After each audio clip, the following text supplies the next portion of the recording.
All right, there is some good news. Bissett, this is based on a Axios.com article. I don't know how true it is, but we'll see.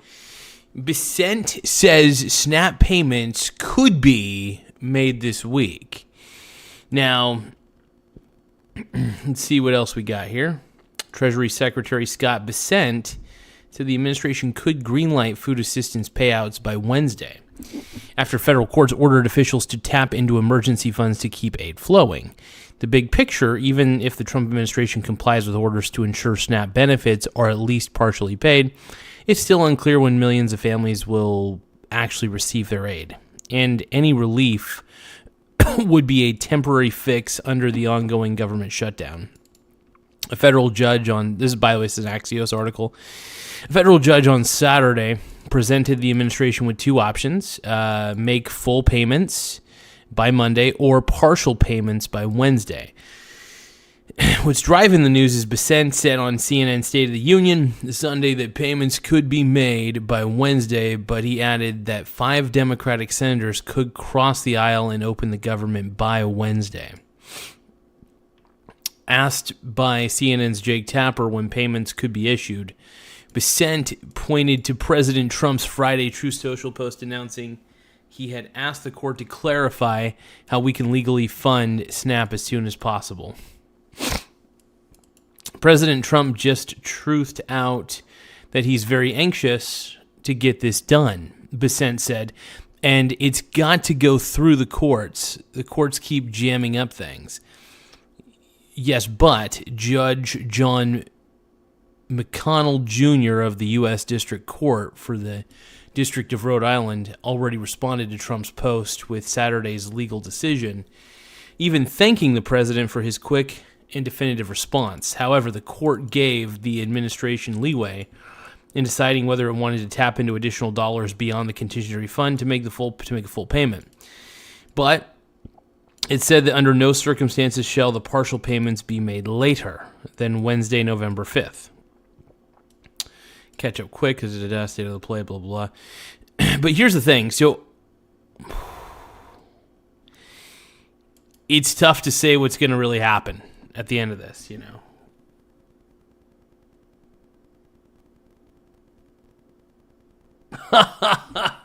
Tim Smith just figured me out. I just realized I gotta, you guys gotta give me a second. I gotta put something up real quick.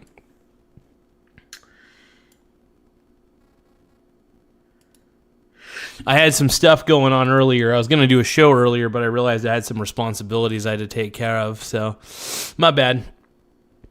But yeah, so Tim Smith says Garza's not watching the Seahawks game. He didn't watch Game 7 of the World Series. I'm starting to think Garza doesn't actually follow any sports.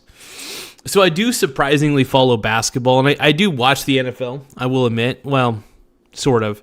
I keep up with the games to a degree. I'm not much of a baseball guy. I'll admit that.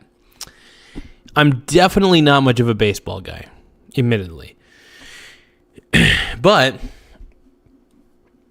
the World Series, that was a big one. Like, I'm still shocked that the Dodgers came out of that one alive. It was looking like the Dodgers weren't... Dude, the Dodgers were that close to losing that game. The Dodgers were so close to losing the Game 7.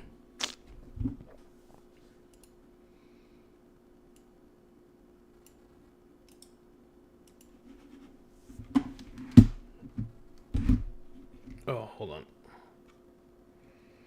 Just a second, guys. My mouse has gunk on it. My computer mouse. Look how nasty the thing's nasty at the bottom.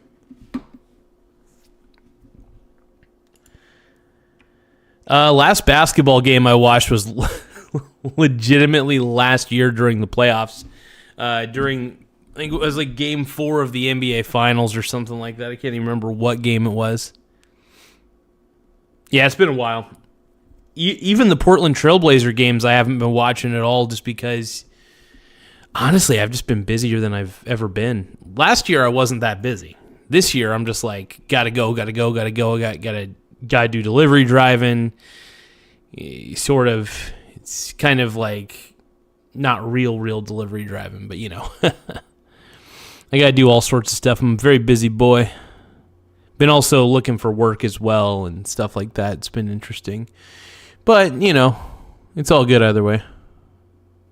I've got a very deep savings account that I pull out of if I really need it. So, luckily I kind of prepared for this contingency to happen in my life.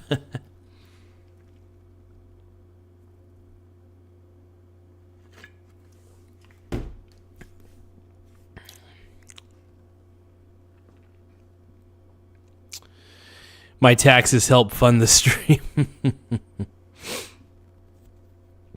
That's funny. Tim Smith, though, man. Yeah, it's been a while. I haven't even watched any of I didn't even watch preseason this year. Normally I watch a few of the preseason games, or I'll take a look at see what regular season games are on. It's kind of wild, man. I'm slacking this year, man. I'm slacking.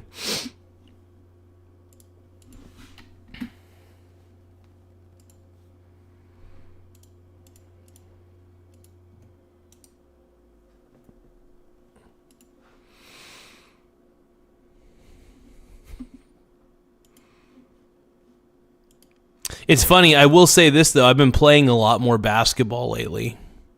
That's one thing. When I have a little bit of free time, my mode of exercising is going down to a random outdoor basketball court and just playing. Just playing as much as possible, getting my shot up. I got my form. I feel like I still got my form. It's wild. I mean, I'll knock... I'm still very happy that I can knock down shots from deep. Makes me very happy, man. So Bard Lukin is wondering when I'm going to be sponsored by Big Pomegranate.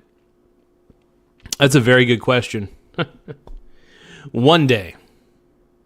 Somewhere over the rainbow. I don't know. One day maybe Big Pomegranate will be sponsoring this show. We'll see. I want to make that happen, by the way. It sounds like a hell of an opportunity, if you ask me.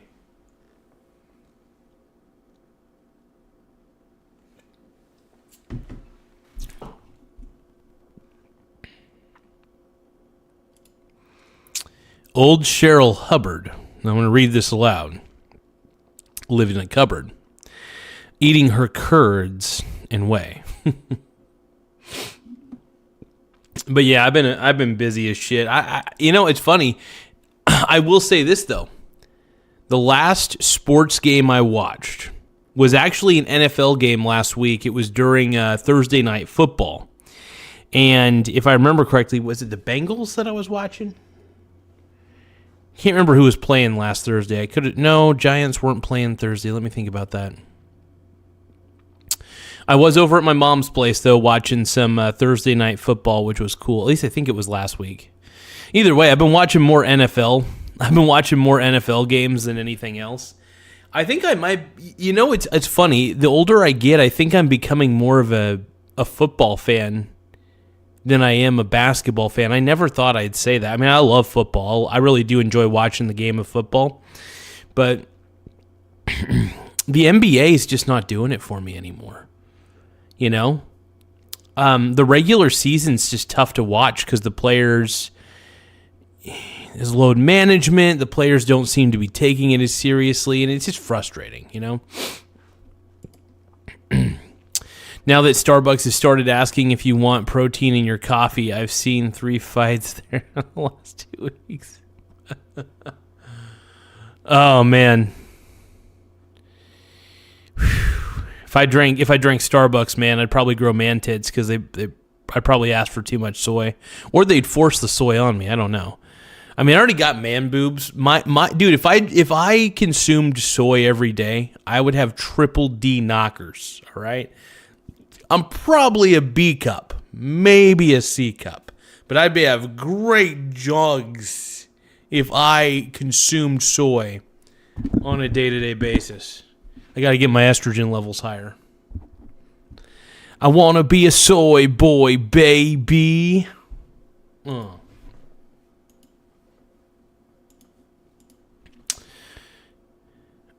And I know that it's you stopping me from falling, crashing down, losing ground, till I see you again. And you know the sun will shine, we will see. There's nothing standing in our way. Love will stand and never break. I never thought this could be me. Do you feel what I feel every time that you are near? It's a beautiful world. A beautiful world. Words are hard to keep inside, even though I tried. Impossible to hide. And I know that it's you stopping me from falling, crashing down, losing ground, till I see you again. Okay, I gotta stop with the singing.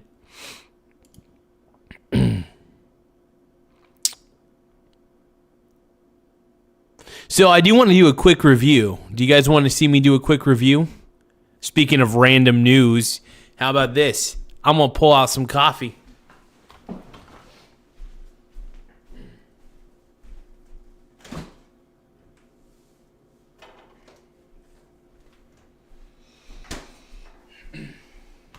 So I've been trying to look for like a low calorie, like zero sugar, yet no additive sort of stuff. And I decided to go with Great Value Classic Roast Decaf. Now, this is not a sponsor. I wish they were. But check this out, dude. Boom. This whole little thing right here, cost me about $5.50, I think? $5.50, bro. It was sexy. Very sexy. And very good, though. Very good.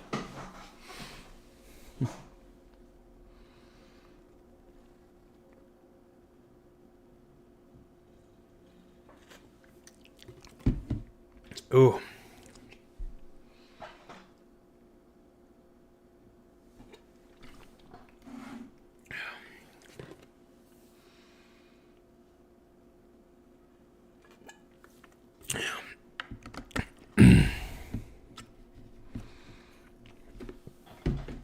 Nick is wondering if I've ever listened to the band called Ice Wallow Come? Ice Swallow Come. Is that a Spanish band? Ice Swallow Come. Huh. Beta. Okay, so I've been listening to a lot of been listening to some Jesse Lee Peterson a little bit, and I love the way that man says beta. You beta.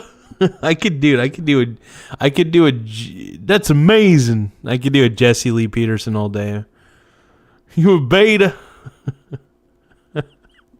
That man's awesome, dude. I love Jesse Lee Peterson, dude. That guy's the man.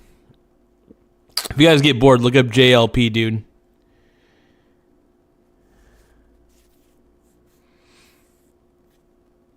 But yeah, anyway, so this decaf coffee right here, it's pretty good. All things considered, I'm a little bit of a coffee snob, but honestly, at the end of the day, decaf is decaf. It's not going to be the greatest.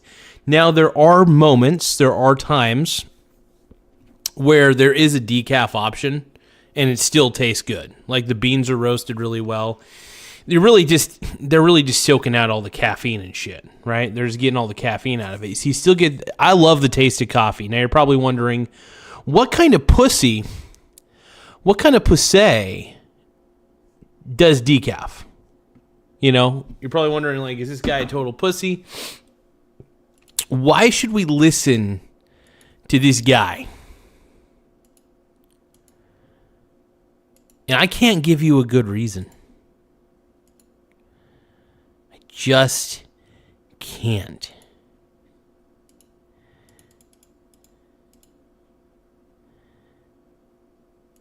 Okay, cool. There we go. But yeah, it's I'll even open up the can for you guys here. Oh, dude, I'm not gonna lie, dude. When I smell coffee, like I just smell the raw, the beans, dude. It's like you might as well be putting an aphrodisiac in front of me. All right.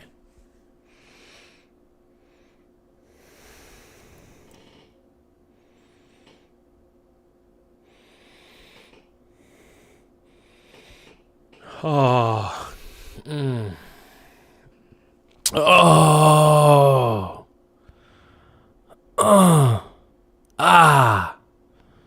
Yes. Yes. But yeah, that's what it looks like on the inside, man. That's the good stuff right there. And you know what? Honestly, this is way cheaper than Folgers. And don't get me wrong, I like Folgers. And occasionally, I will get Folgers. But I was like, you know what? I want to be a baller on a budget. Let's see if this is actually good. And I'm not going to lie. If you are like pinching every penny, this isn't bad. Like it's actually pretty good. Do I know all the procedures that they take when they're making this stuff? I have no clue. But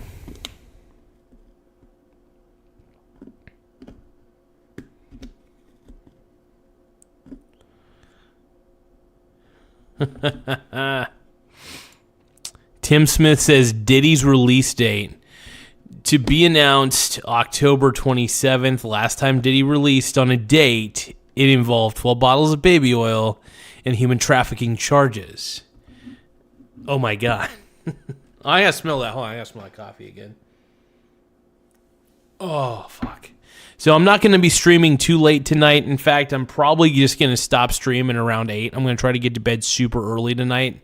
And the reason for that is because, our little Misty kitty is going into the vet, and we want to make sure she's good. Chances are it's just a UTI. Oh, okay. November 27th is Diddy's release date? Hell yeah. That's awesome, dude. Like this November? Wait.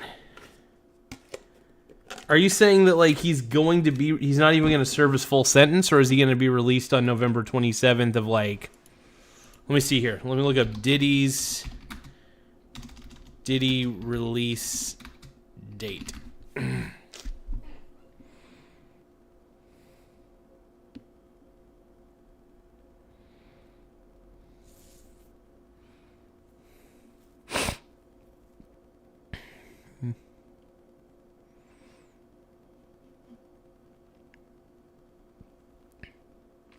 Oh, it says Diddy prison release date set for May 2028.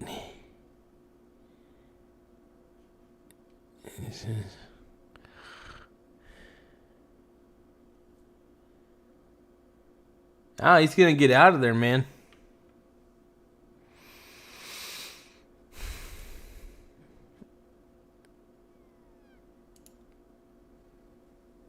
$2028, yep. Yeah, dude, that's all right. When I looked that up, I was like, oh, damn, the Didster, dude. So Diddy's going to be in there for 4 freaking years, dude. How are we going to listen to great music now? How are we listening to good music now? I don't know.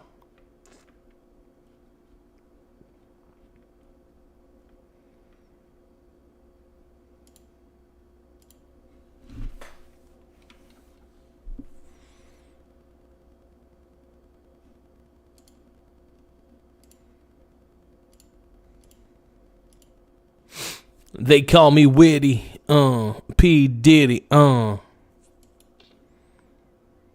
everybody's calling me witty. They don't even know what it's like.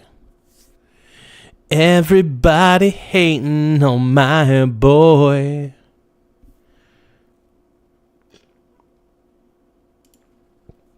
Absolutely, Tim Smith. So Tim Smith is saying that Johnson & Johnson stock is to take off as soon as he's out. Baby oil will be valued like crude oil by the barrel. Oh, man, dude. The GOAT. The hip-hop GOAT is going to be released. Do you guys think that... What do you guys think? Do you guys think that the way that they've treated the Didster has been fair? Do you guys think that we're going to get our boy back? How soon are we getting our boy back, dude? That's the biggest question of all.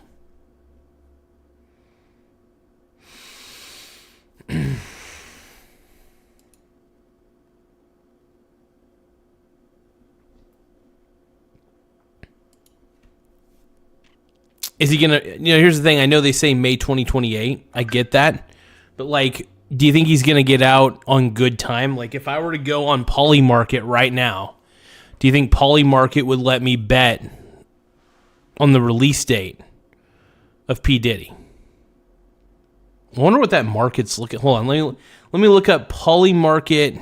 I'm going to look up I'm not going to say that anybody should do this. I'm not even going to show it on the screen, but I want to see what the Polymarket odds for Diddy release date.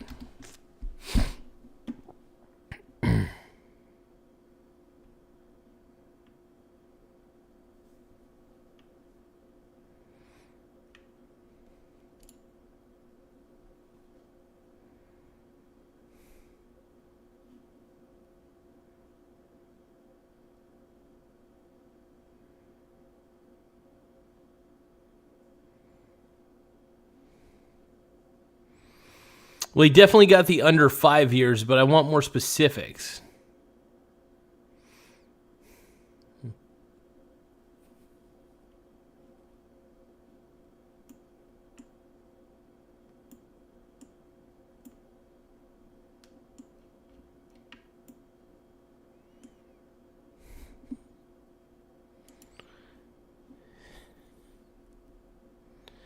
So Seahawks versus the Commanders, actually. I got to take a look at some of this, but you guys, look at this. This is what I'm not recommending. This is just good stuff, though. This is discount coffee right here. And it doesn't really, dude, this doesn't cost you, like, virtually anything. It's awesome. And you know what that means? I don't have to drink as much of the diet soda because I love the taste of natural coffee. I just love the fact that it's decaf. Now, it still has caffeine in it. Don't get me wrong. There's still little bits of caffeine. They can't 100% get that shit out of there. But it's still good, dude.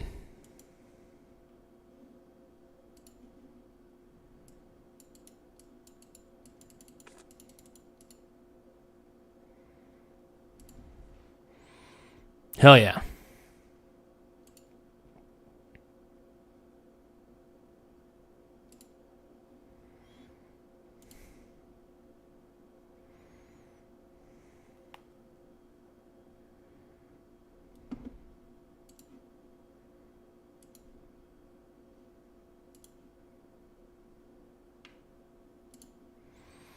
Nah, I'm not crowding tonight. Come down, I'll give you something, yeah.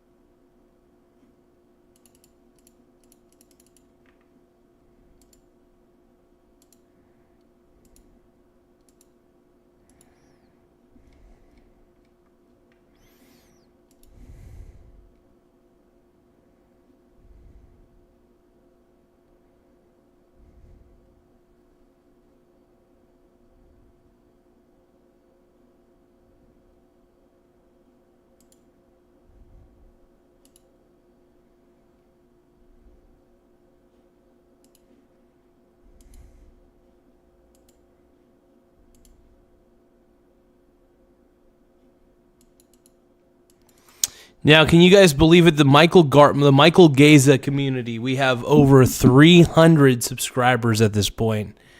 Over 300. I mean, who knows? Maybe we'll get to 1,000. Not subscribers, sorry, members. We have over 325 members. So if you guys could, make sure that you become members of the Michael Garza Show. If you want to be gay.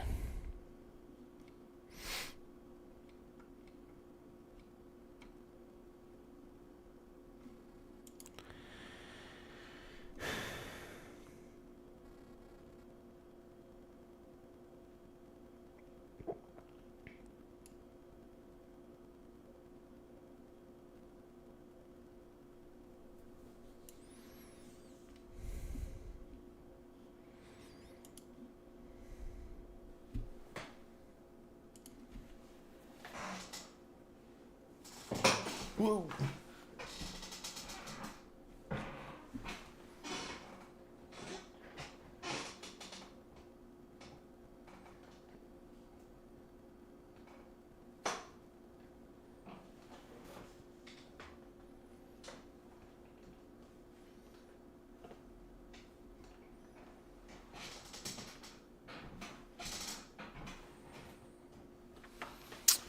Oh, before they turn off all the lights, I won't read you your wrongs or your rights. The time is gone, so here it is. I'm not your son, you're not my father. We're just two grown men saying goodbye. What up, my Brony brothers? How we doing tonight? We're bronies. We are total bronies.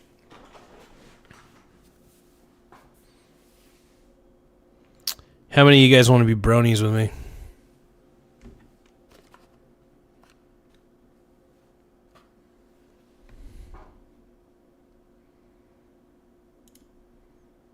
Camden, the yard, Cal Ripken Jr. doubled into your gap, if you know what I mean.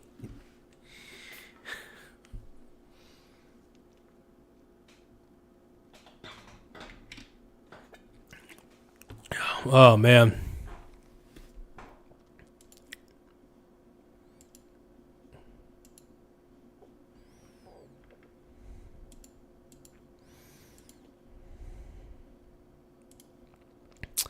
But make sure you guys subscribe to the channel, and if you could, like the video as well. We're trying to up the subscriber count as much as possible, so do what you gotta do, my brony brothers. My brony brother.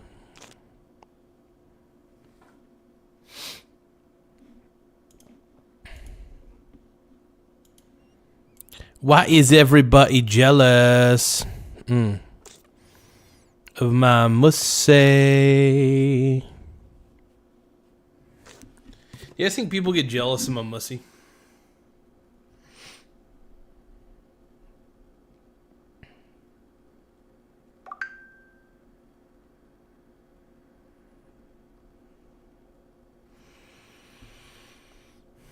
I gotta check my fantasy.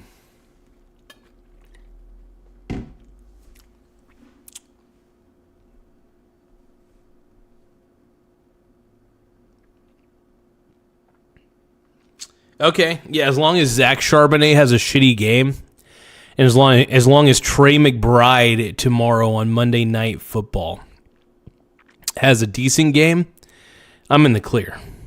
It's already looking like I'm going to win anyway, but we'll see. You know, anything can happen. Who got the touchdown? Okay. Torrey Horton, I'll take that. As long as Zach Charbonnet is not used in any way, shape, or form, I'm good.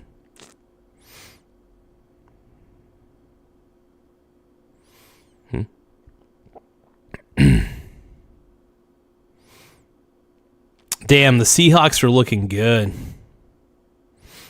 Go Hawkies.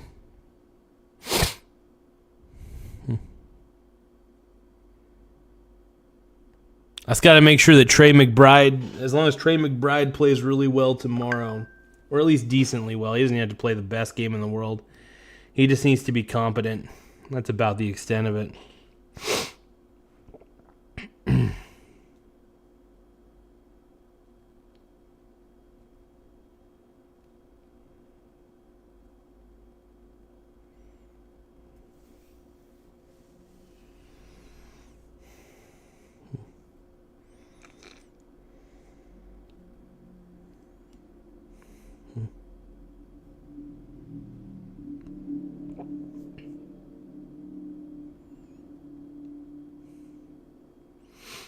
Yeah, Charbonnet has not been... First off, he's the backup running back, so it's like, eek. For the Hawks, in this instance, I might be able to win it. So Tim says that we have 6 watching. When it gets to 8, it's officially a freak off.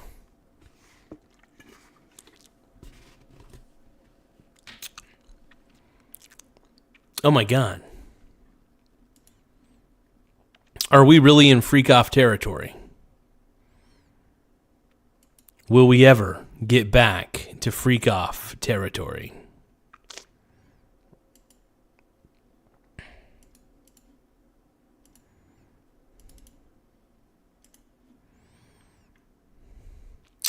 We'll get back there someday.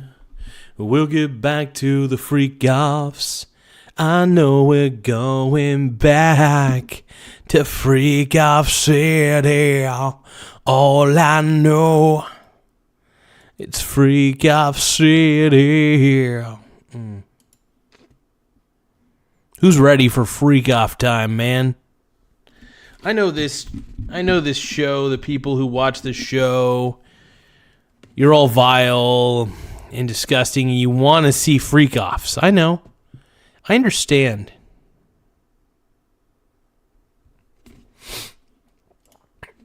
Tim Smith says, remember that cranberry juice guy on the skateboard who did the Fleetwood Mac TikTok? Let's see. How about you drinking pomegranate juice on a scooter with vanilla ice? Ooh. Drinking pomegranate juice on a scooter. I'd be riding along. I'd be riding, and then there'd be my boy Vanilla. I'm kind of dressed like Vanilla Ice. No, Vanilla Ice doesn't dress like this. This is more like, I'm dressed more like my boy, who's that other dude? I can't think of the other dude right now, but, I don't know. I can't think right now.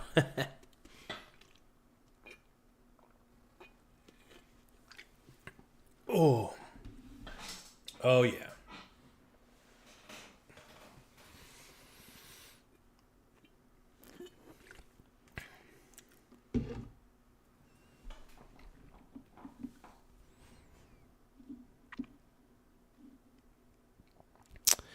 Talking Parrot is asking if the rule you followed brought you to this. Of what use was the rule?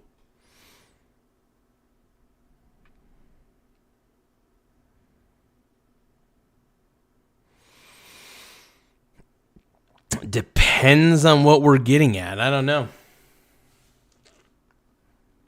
I Talking Parrot, I appreciate the riddle, but I don't know the answer to your riddle.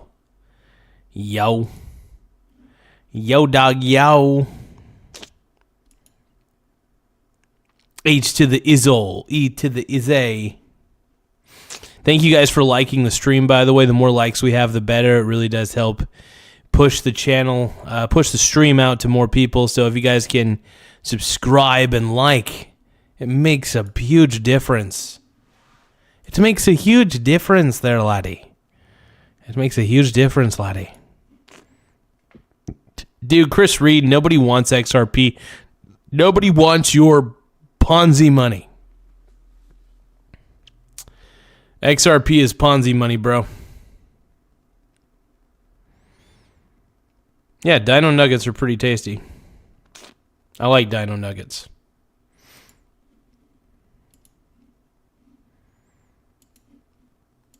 What is up with everybody shilling XRP so much?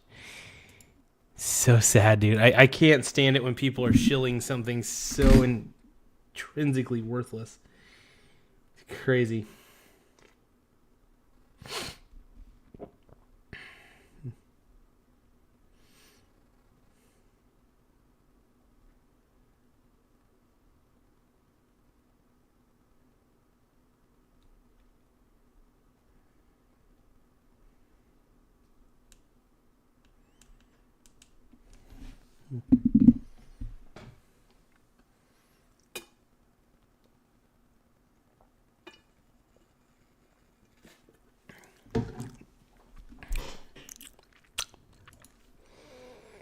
Oh, yeah.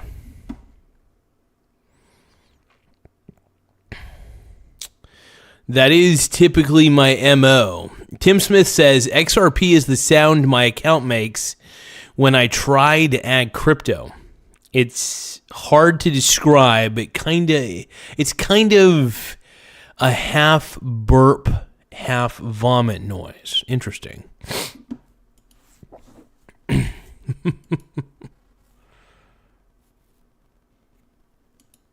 Chris Reed is asking, are you down with gold? Yeah, gold is a fantastic investment. Gold is a great investment because gold is tangible. It's real. I could take away the market value of gold and tell you why it's valuable.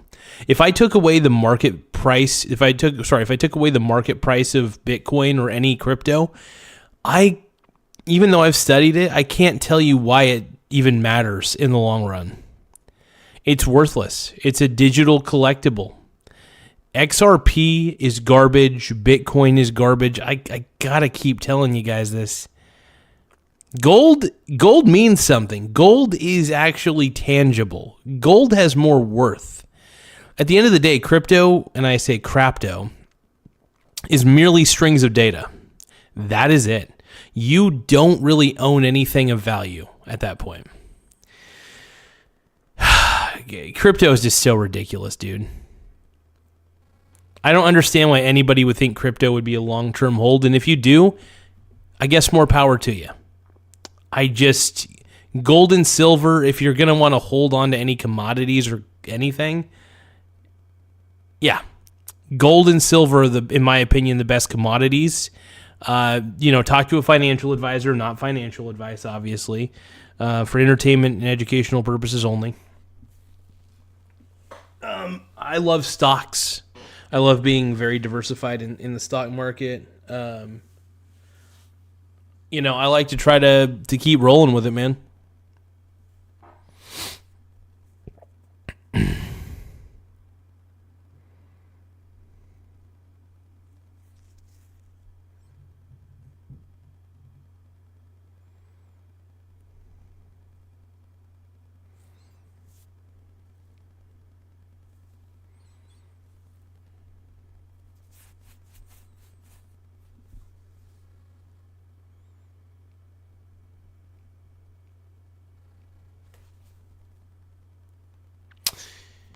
I realized I left one of my books in the car.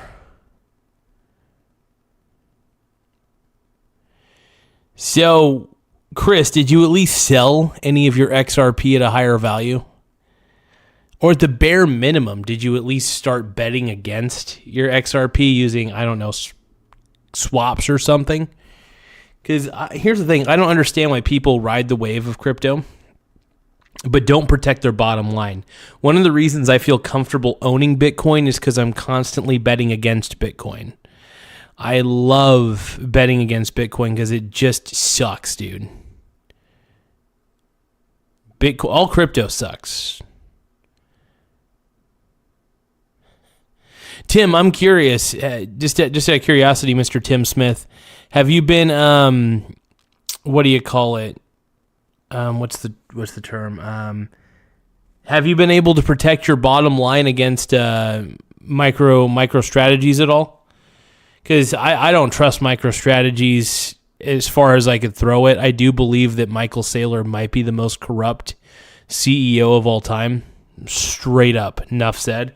Like I wouldn't say hatred, my disdain for Michael Saylor. Although I think there's a part of me that really does love Michael Saylor, though, because he is one of the most impressive grifters I've ever seen in my life. But at the same time, freaking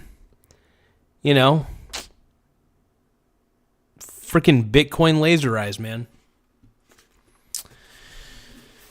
Let's see. Tim Smith said, I sold some of my strategy covered call last week and bought a more diversified ETF. I mean, hey, man, I think it's good that you're at least, spreading out your risk.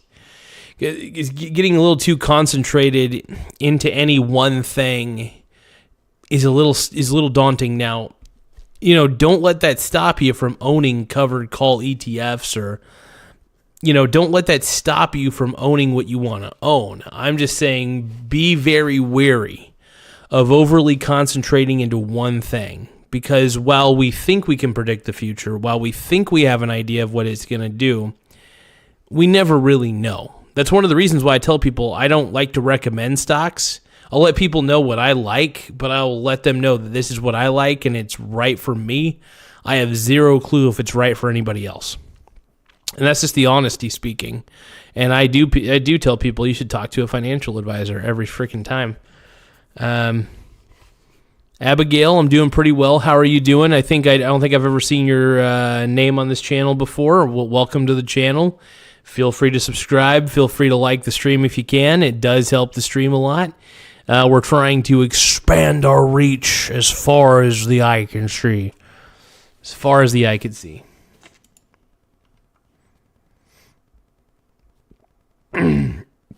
Chris says, October 2024, I was in XRP at 50 cents, sold it at $3. Hey, as long as you got a fat profit, dude, more power to you. You got in at the right time. You got out at the right time. I will tell people this. This is one of the reasons why you don't want to buy when everybody's buying, right? So when Bitcoin goes up on a bull run, that's basically a time where everybody's buying at the same time, forcing the price up. Now, this is when I start betting against Bitcoin because, one, what do we say in this channel? Bitcoin is ClickCoin. That's exactly it. We believe Bitcoin is ClickCoin, all right? We believe that Bitcoin is garbage. At least I do. I think it's all crap. Cryptocurrency. But if you don't mind me asking, Mr. Tim, which diversified ETF did you get into? You don't have to expose this, by the way. You can keep it secret, but was it like something like the Vanguard Total World Index or something along those lines? Maybe something that exposes you to more international companies or more U.S. ones, that sort of thing? So I'll tell you what, man, one of the best things for me, I love looking at my portfolio and seeing how diversified it is because I know at the end of the day that it's going to grow. It's gonna expand. It's gonna get better. But yeah, I love real estate investment trusts. I have to admit that is my favorite type of stock to own are the real estate investment trusts, just because of how diversified they are within each one. Each one owns several properties. We're talking about in the thousands. So I mean, if you spread out your risk and you buy like all sorts of different real estate investment trusts. I'm not saying you should or anybody should. I'm just saying I love it personally. It gets me going. And I'm not going to recommend any. Just want to let anybody know I don't recommend stocks. I let people know what I'm gay for. All right? I let people know what I'm gay for. But, yep.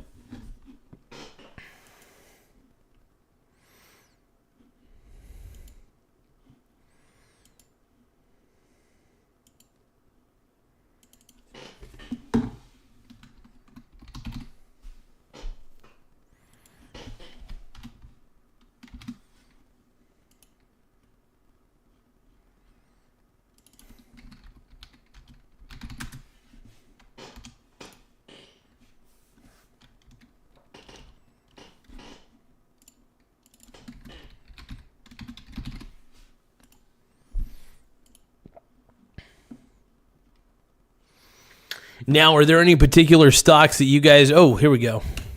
Tim Smith says, big Y on the TSX by Evolve ETFs, Tesla, NVIDIA, Palantir, Alphabet, Apple, Microsoft, Coinbase, Amazon, Government Call. Ooh. Twice a month. I got to look that up. So, big Y on the TSX. Let me take a look here.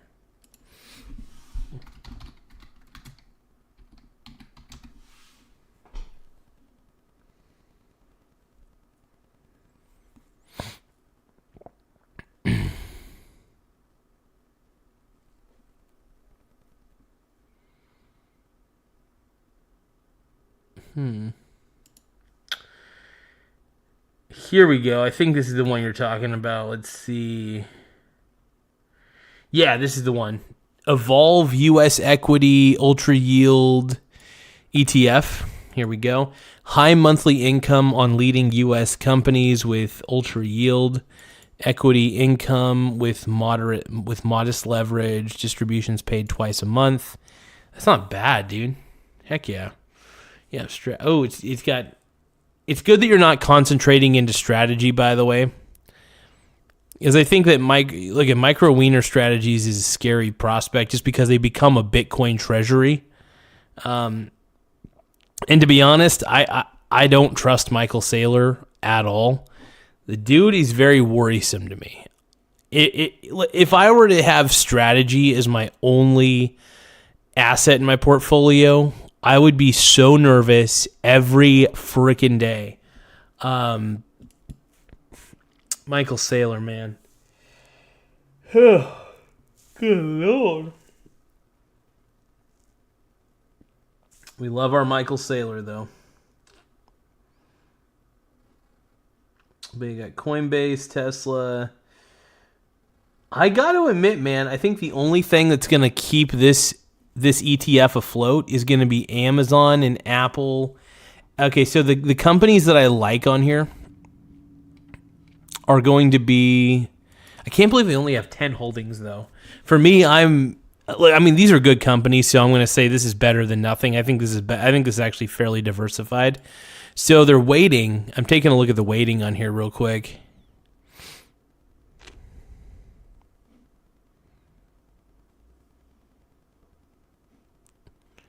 What are you talking about, Free Angel? What comment will not age well? What are we talking about?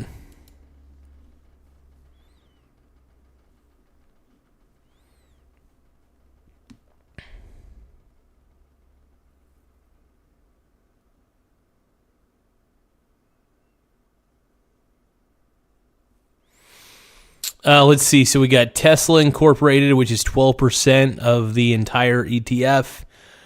We got NVIDIA, which is 11%, 11.41%. That's not too bad. NVIDIA is actually a good company. I'm a little afraid of the AI bubble, but honestly, it's better to be exposed to tech at this point. Palantir Technologies is 11.4%. Alphabet's 11.3%. Apple's 11.1%. Let's see, Microsoft is 10.1%. Coinbase is 9.9%, 8.9%, and then 8.3% for Meta, and then 7.3% for Strategy. Okay, and then it does some covered calls on those as well. The fact that it also doubles as a covered call ETF along with having the positions that'll allow the positions to grow, but also using some of the positions as collateral for the covered call options that are generated, that's not bad at all. I kind of like that. It's very sexy. Tim Smith says, I've had the strategy covered call ETF as my only asset for several months, but they've dropped their distributions every month for the last 3 months, made me too nervous, so sold some. Yeah, I was going to say, man, anytime that happens, this is one of the reasons why, I get why people like covered call ETFs, though, because they do provide a very high yield income. Straight up, it's not bad at all. So ultimately, I get the appeal. However, there is a part of me that is scared of it a little bit. That's why only 10% of my portfolio is covered call-based ETFs. I've got some yield max ETFs. I've got, which ones are those? And these are all the U.S.-based ones, by the way. I don't know if all these ones are readily available, but I've got, like I said, yield max, Crimedy. I can't remember what the other one is. I'm trying to go off memory. The XYLD. I'll just look it up real quick. XYLD. Oh yeah, Global X. Yeah, so I have pretty much as many Global X covered call ETFs as I can get a hold of as well. I even have some of the Sylvia Jablonski ETFs. I can't remember what they're called now. My mind is just turned to clay tonight, you guys. I'm sorry. But, the CEO of Defiance ETFs. I have some of those covered call ETFs as well. They're not bad.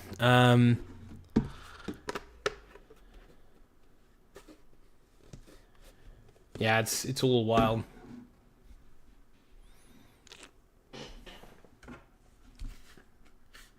How much coffee do I got left? I got a pretty good can of this stuff in here. I'm not gonna lie, you guys. Like I said, I love. That's why I love having this. I love coffee. Like, coffee smells so good to me.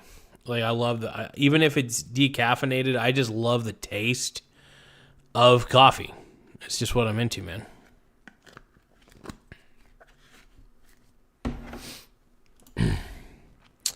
Shakeout before the breakout.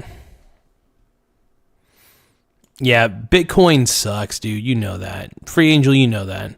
The thing about Big Y ETF is their rules allow them to add more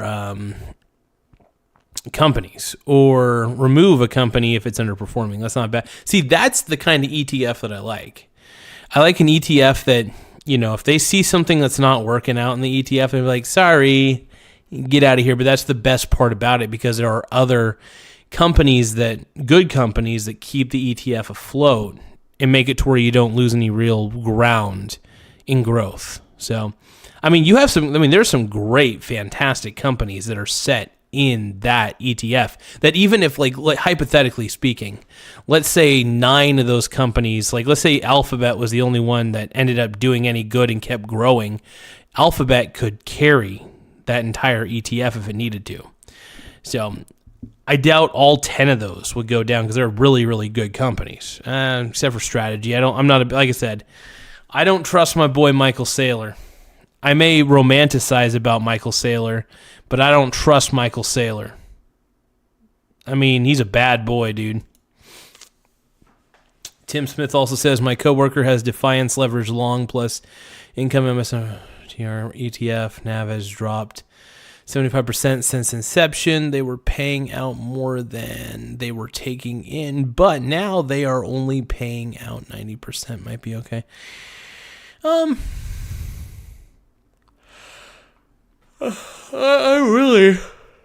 gotta admit, I'm not too sure on that one. Like, I know the basics of covered call stuff. So I usually try to keep my covered call ETFs to basic ones. Like the XYLD is my favorite, because at the end of the day, all it is it's just a simple covered call ETF, and that's all it really is. Just they use like an index of the S&P 500 as collateral for the call options that they write. It was pretty neat. But yeah, that's only 10% of my portfolio, though. Covered call ETFs make a very, very small portion of my portfolio.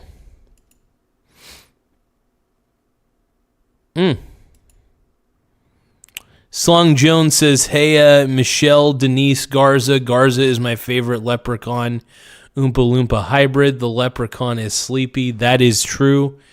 I am very sleepy right now.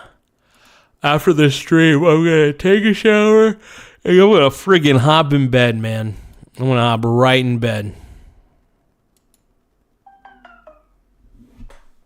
And my battery's low.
I like Cat says, hi, hello.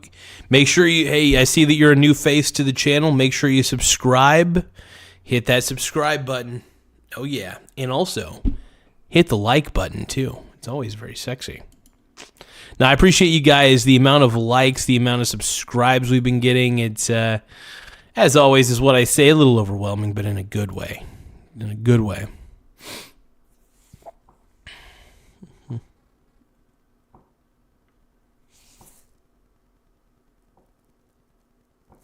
Let's see what else we got going on here.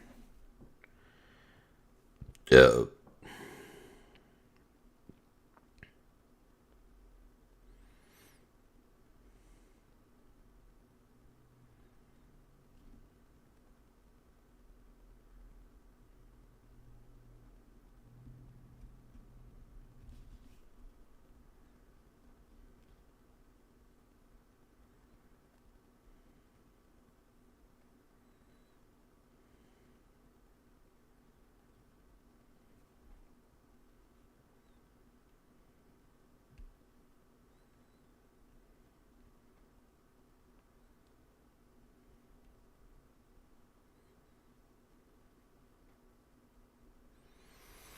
Looking at some statistics, everybody.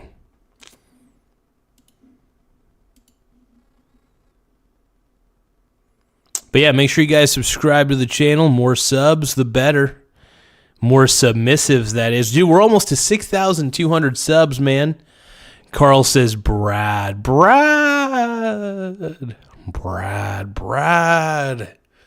We need more Brad, dude. I'm a lad for Brad, dude. Carl, do you know where Brad's at?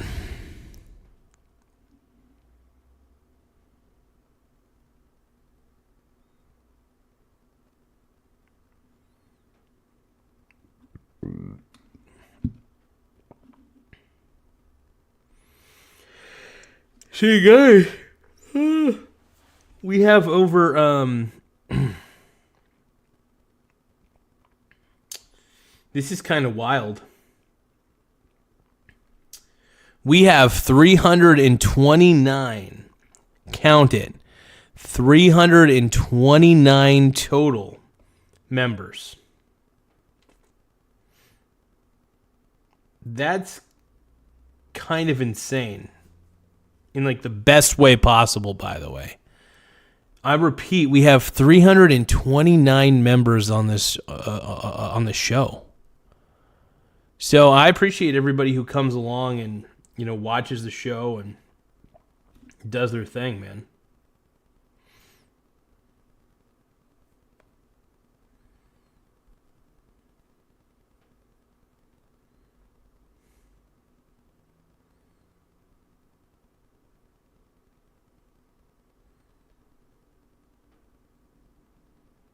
It's looking like I might win fantasy this week. All Zach Charbonnet has to do is just not do anything. Dude, the Hawks are ahead 28-0, man.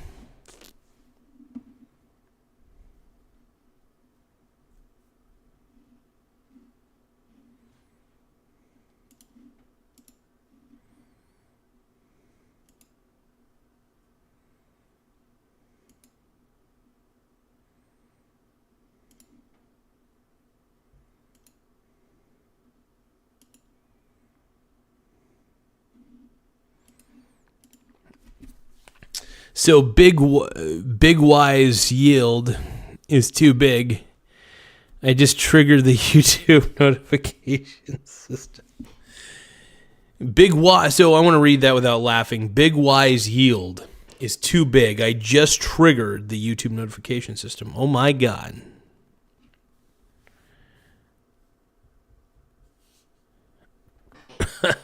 Carl says, Dad, Mom wants to know when you're going to quit the shit and get your ass home. Hell no. Sam Darnold, yes, Sam Darnold is 13 for 13 for 229 yards with 4 touchdowns. And are we in halftime? Yeah, we're pretty much into halftime. We are shutting out The Washington Commanders right now, we are destroying that team. Oh, wait a minute. Commanders got a touchdown. Smart.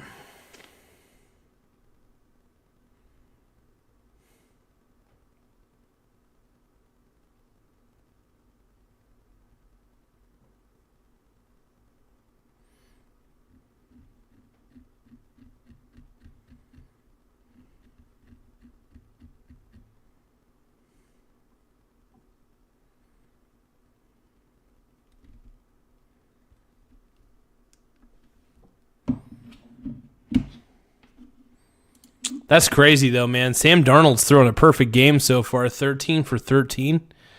Unreal. Darnold, he's definitely evolved, for sure. He went from sports analysts calling him a bust, basically, to he was so super valuable for the Vikings, and then now he's just super valuable for the Seahawks, and I'm loving every minute of it, man. I'm loving every damn minute of it because we needed somebody who could play. We got rid of Geno. Geno went back to the Geno didn't go back. He went to the Raiders and coached by Pete Carroll. This is crazy. It's insane, man.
That was spatula.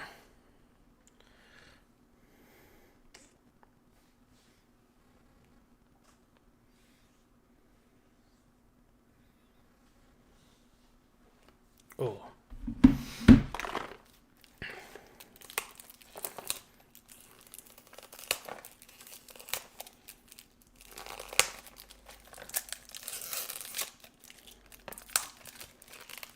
Am I battery operated? Probably. I hope so.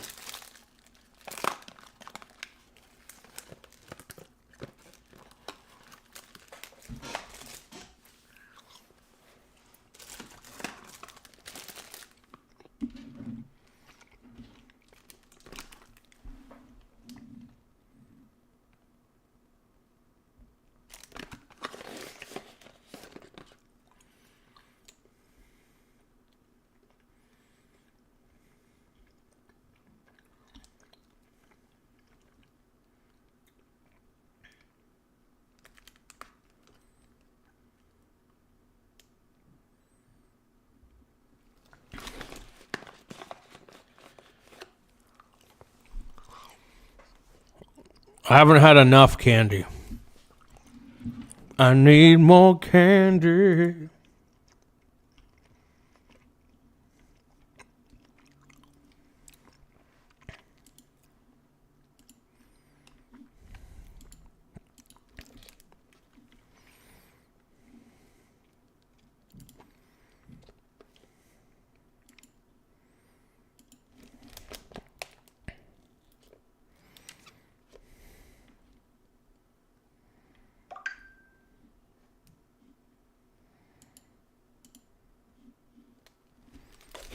I need more candy.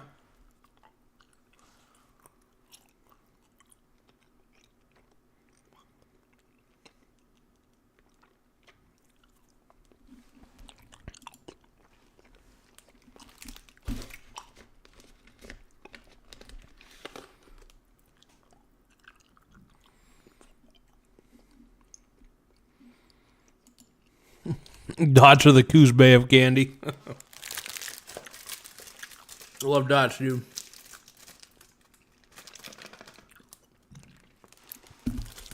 Got this shit at the Dollar Tree, man. I love dots.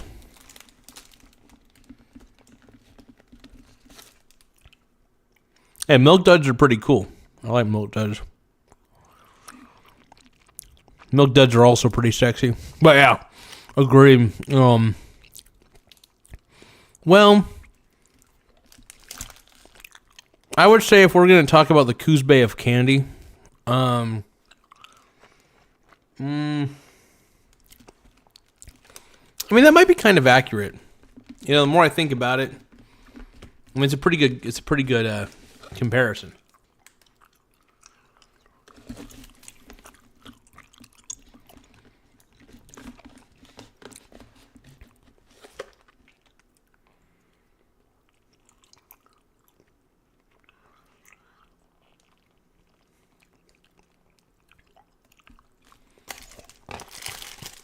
So these are the Dots Original. These are just the standard Dots. Not the tropical, not the sour. Not even the lemonade, dude. Just regular. Plain old Dots, man. Plain old ass Dots. It's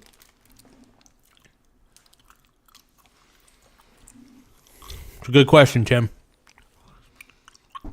I love my Dots, man. I actually haven't had Dots in a while, but I love Dots. The best candy, the greatest candy. One of the best.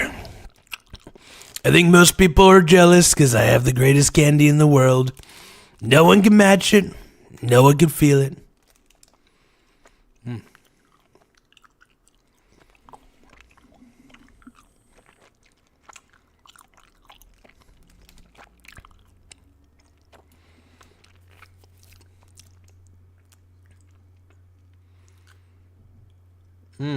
God, I love Dots. I don't know why, man. I've always loved Dots. You know, Tim, I feel like you might have just copy and pasted that from the actual, probably the Dots website, but I'll accept that. Nate Dogg is in the house. What sort of blasphemy is this? I know we've talked about this before, but it's blasphemy, dude. So Nate Dogg is saying Dots taste like flavored wax. Like, ew. Twizzlers are awesome. And you know what? In defense of flavored wax, I mean, if that's what wax tastes like, while it's flavored, I mean, that's not bad. I'd eat flavored wax if it was healthy. I don't know how healthy it is to eat Dots, by the way. Probably not at all. But, yeah, dude. Nate, by the way, how many of you people in the chat, however many are still left watching this, how many of you guys agree with Nathan that it basically, Dots taste like flavored wax? How many of you blasphemous fools agree with that terrible statement? I mean, usually Nathan's got some pretty good takes, but I got to admit, I feel I'm going to call some blasphemy on this dude. Dots, they're not the perfect candy, but my God, do they get stuck in your teeth? These little motherfuckers get stuck in my teeth way too much. In fact, I had to pick a few out of my teeth just a second ago. Dots. Look at that. How many groups of dots can you guys find on the back of this? Huh? How many?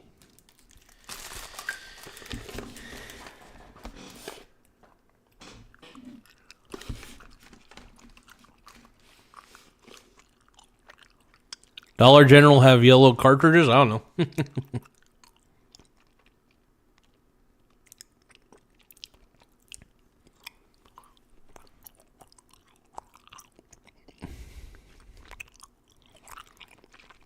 I like gummy bears are great.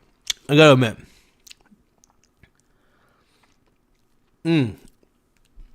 I will say Look, I love gummy bears more than I love dots. All right? Gummy bears are the creme de la creme. They're like... They're the best.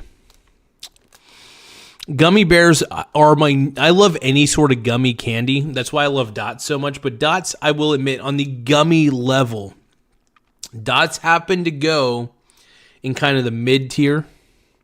Whereas gummy bears, for instance, and gummy worms are on the S tier. The S tier of gummy candies. In fact, I could argue that gummy bears might be the GOAT, the greatest of all time of all candies. I love gummy bears. When I think of gummy bears, my nipples get hard, you know?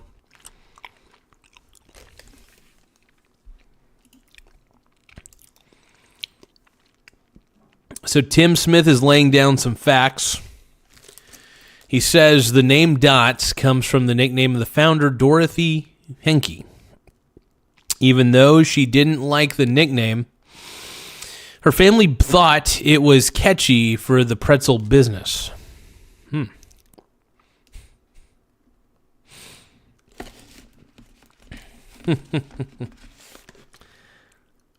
That's funny. I am Latino, surprisingly. Barely. I'm like 25% Latino.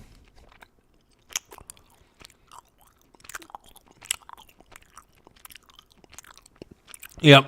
Like right now, as I'm chewing these dots, I feel one stuck to my fucking teeth. It really is the only downfall of dots. The only downfall of this candy is it gets stuck to the teeth.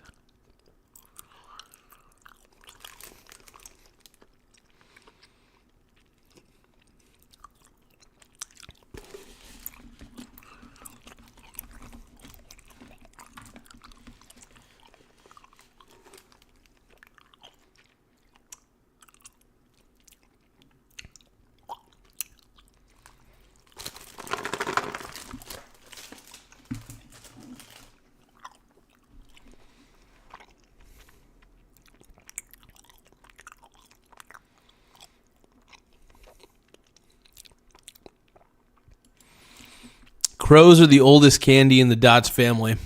First created in the late 19th century. Original Dots date back to 1945. Yeah. Tropical Dots to 2003 and Yogurt Dots to 2007. Sour Dots are actually my favorite. I love Sour Dots. I didn't see any at the Dollar Tree earlier when I was shopping. But my God.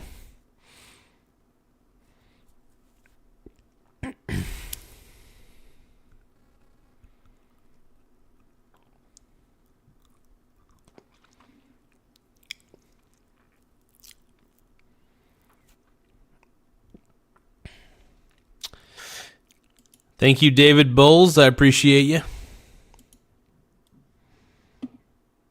Hey, Max, it's good. Eat those dots, my brony. Hey, Max, I just realized I haven't seen you on the stream in ages. How are you doing, brother?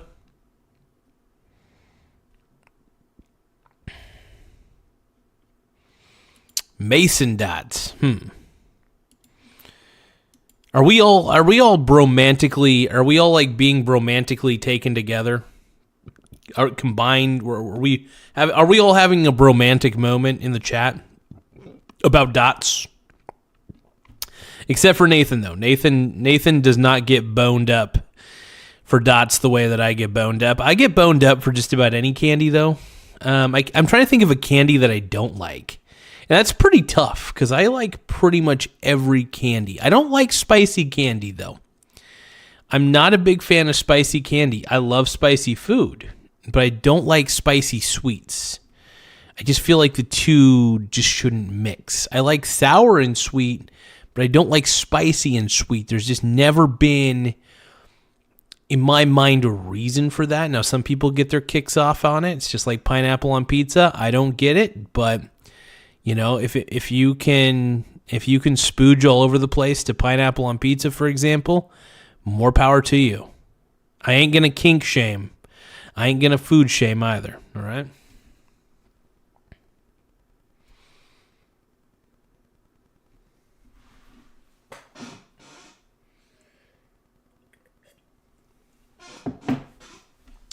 All right. I should not eat so many. Luckily, I didn't eat the whole thing. Here we go.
Oh, yeah.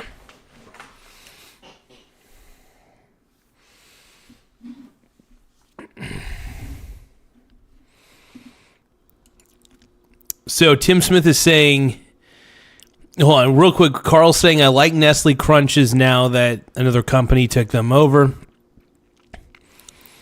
Come on, guys. So what do you think about that other company taking over Nestle Crunch, eh? I think it's fantastic, Carl. I think that's very sexy.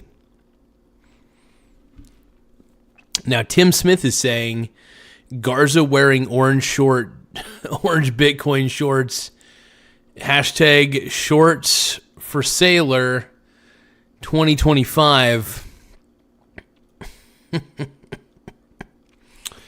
Oh, man. Oh, Lordy.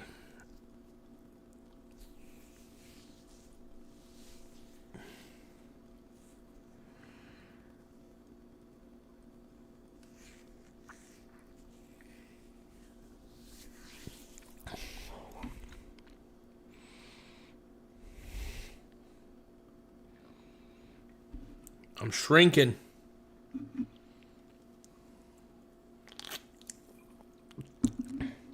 I'm drinking a zero sugar Sprite. Although I did say, by the way, I have been drinking more some more decaffeinated coffee.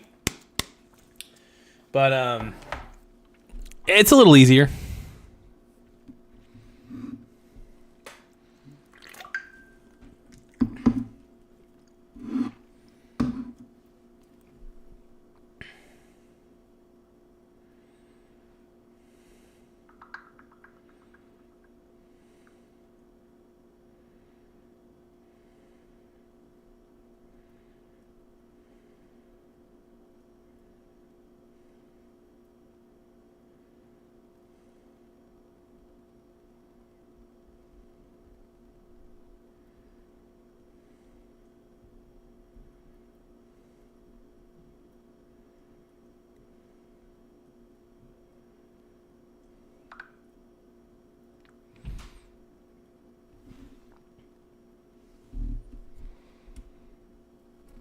Let's see. So, what is my favorite candy?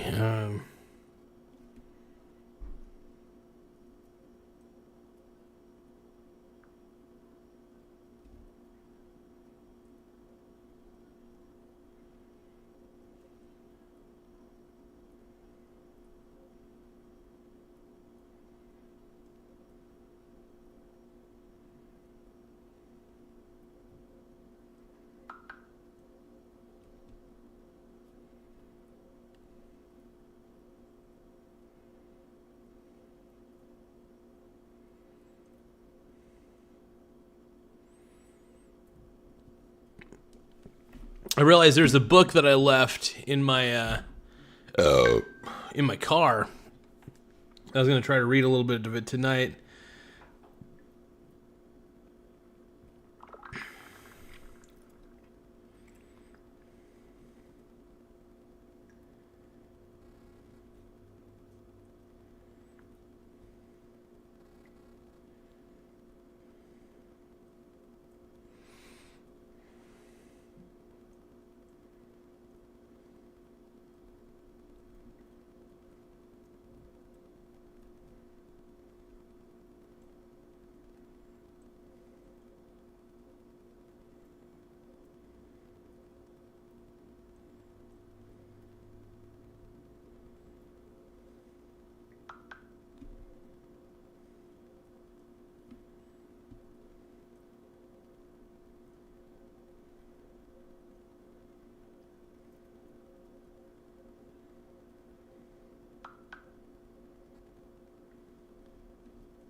Let's see, QWE. Michael, what did you eat for dinner, Brony Bro? So I made actually just basically some bologna sandwiches for dinner. I made 2 of them. 2 bologna sandwiches, and I called it good. I'm also going to eat actually, I should probably eat an apple here. I'm going to eat an apple. I forgot that I have apples.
All right.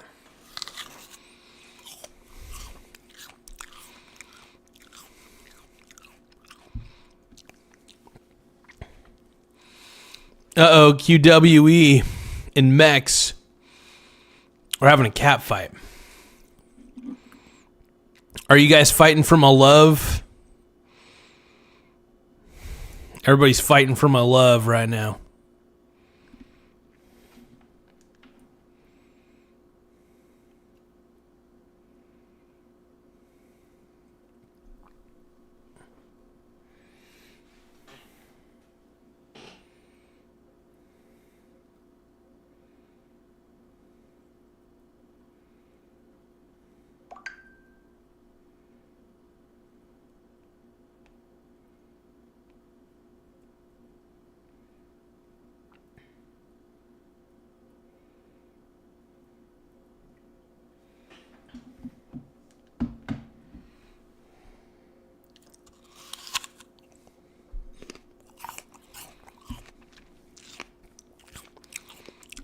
I'm still looking for work. I'm still looking for work where I can.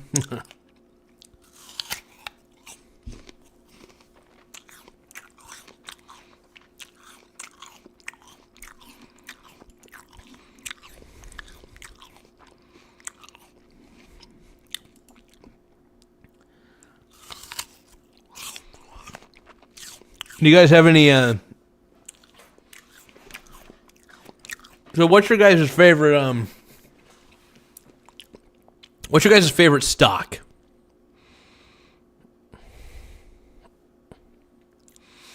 Like, what would you say that your favorite ETF or individual stock would be? Do any of you guys have any personal favorites? Because I always like to know. I always like to hear what people invest in, you know?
Oh, yeah. Well,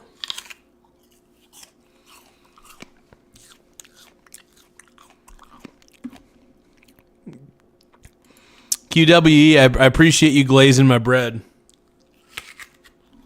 I know you're glazing, bro. That's okay. Bring on the glaze, dude.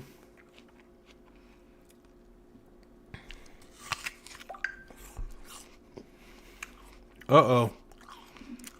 Uh-oh. S-Bit's gonna go up, dude. Oh, Bitcoin's crashing, dude. I got a huge boner right now. Bitcoin's crashing. I got a huge boner. Woo! I have a bone cone right now, dude.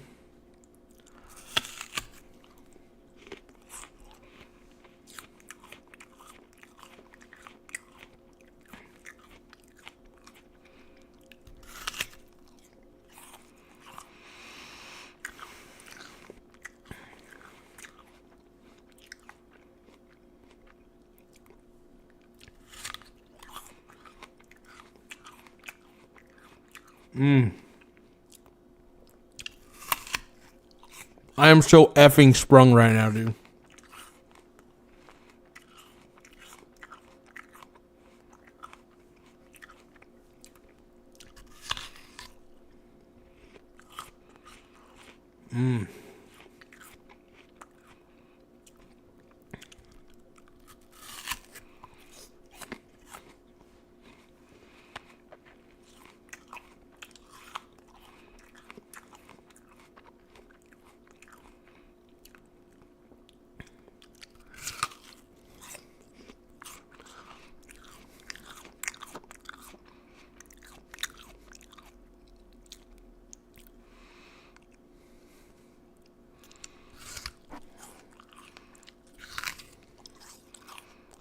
Did I say glazing my bread? I meant glazing my meat.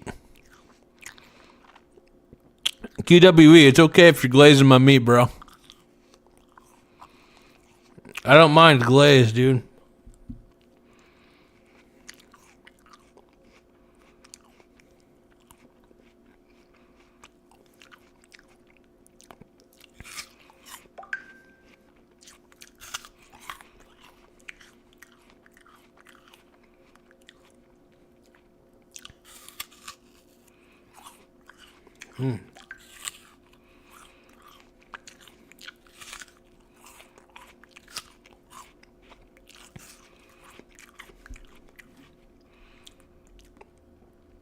I think it's cool that everybody's glazing each other's meat, though. I think it's a good thing.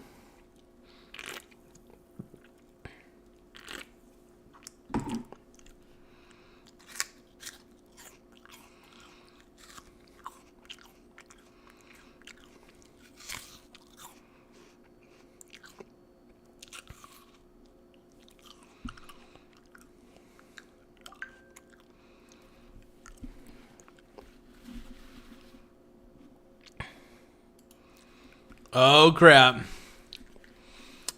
Breaking. I don't know how real this is, but I'm going to take Tim Smith's word for it. Breaking. Boxing legend Mike Tyson and Cha-Ching founder and CEO Max Sugrue create a website price fighter to help Americans fight inflation. That's actually kind of cool. Is this out already?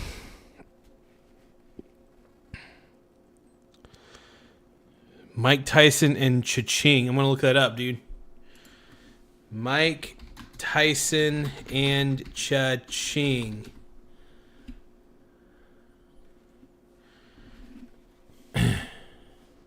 Price fighter. Okay. Shopping plan. Dude, I'm down. Look, I hate inflation as much as the next guy. So price fighter, that sounds like a really cool concept, man. I kind of like that. So price fighter, Mike Tyson and Cha-Ching.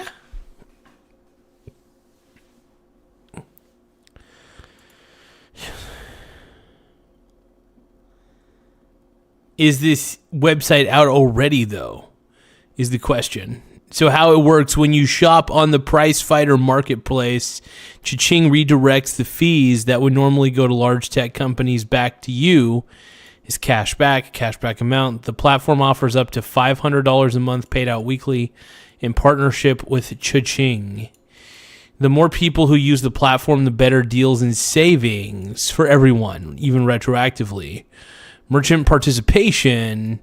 Merchants can sign up for free and are given tools to connect with shoppers to share their savings with them.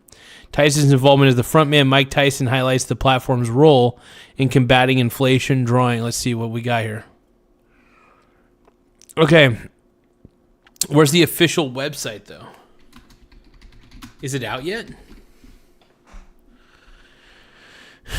Let's see. Lunch. Oh, okay. Oh. Okay. Cha-Ching is what it's called. Cha-Ching.com. Go to a website you love. Let's take a look here. Cha-Ching.com. Mike Tyson.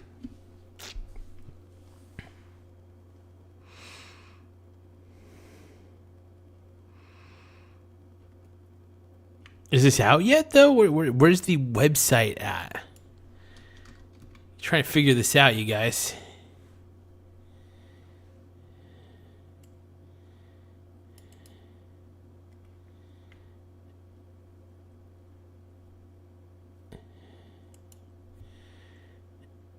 Okay, I don't know where this is at, man. Price fighter.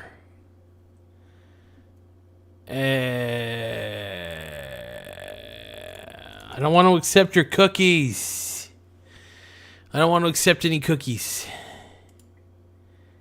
Manage cookies. Just stop. Get away from me, dude. Okay, so search a product I love. So add to Chrome. It's free. Interesting. Okay. So it looks like it's pricefighter.com. I'm going to take a look at the official. Okay. It only has one rating, though. Does it work? I'll have to consider this. I want to give it a little more time before I use it. So have any of you guys ever used the Honey app before? Honey's a pretty good one. I don't know if Honey still exists. I haven't used it in a while. I don't really do a lot of online shopping, if I'm going to be honest. I mean, I do online shopping when I need certain things, at a really good price. But at the end of the day, it's like, no, I don't.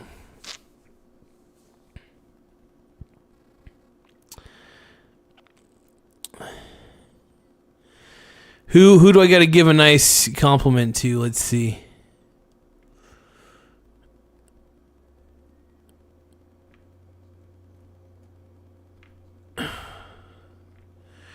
What's everybody doing, man?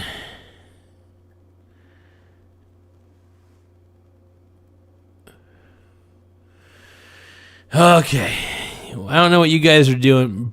Bro, so, unknown person says, bro looks like he is a ball sniffer. Yeah, it's interesting. This looks like a pretty cool way to fight inflation. I like that. It's pretty creative. I'll definitely I'll definitely take my time in getting into it, though. I'm not gonna like rush into anything.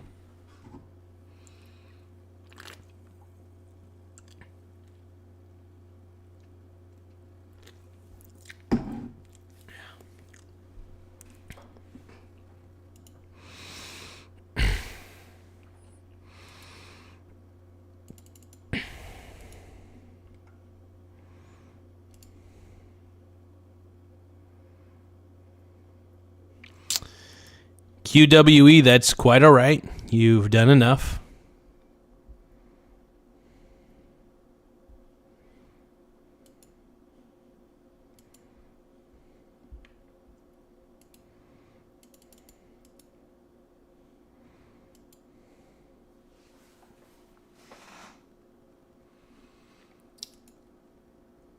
So to all of you guys who are channel members currently, how would you feel if I did, on occasion, exclusive live streams, for example, that are only viewable by you, the member, the channel member?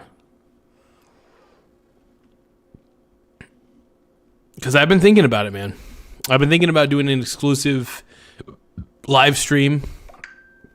Not all the time. Not, I still like to try to rack up as many subscribers as I can, but at the end of the day, though, I like to make sure that my members are taken care of and get that one-on-one treatment with me through a live stream where it would be exclusively with you, the members of the show.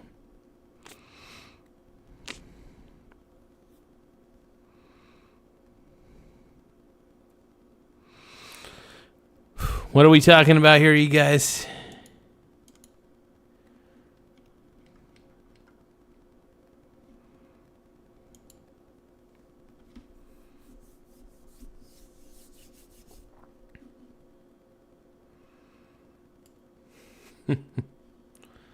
I'm trying to say something else, bro. My brony brother.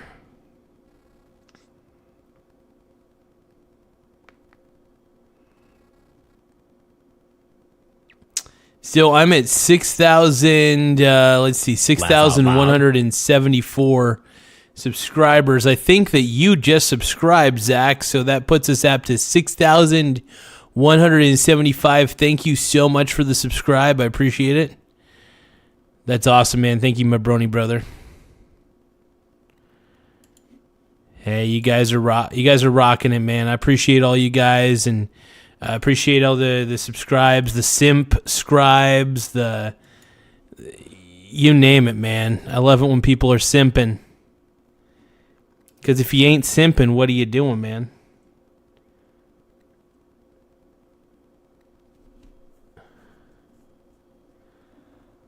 How did you get that graphic on your screen?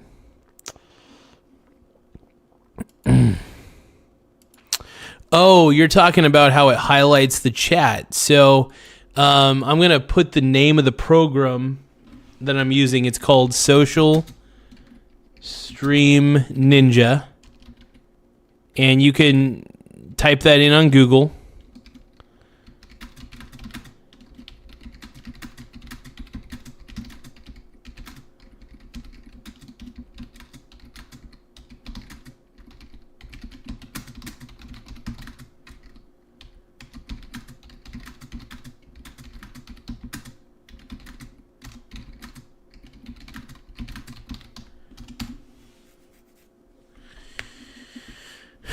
All right.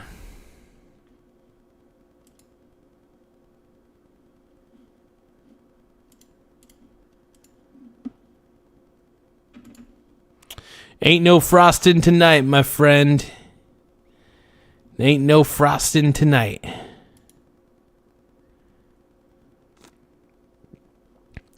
I know everybody's usually expecting me to get all buttered up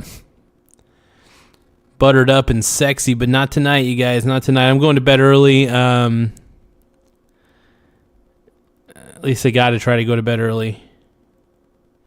Give me one moment, you guys. I actually do realize I got to get something out of the car. Get my book.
Got to put on my golden shoes.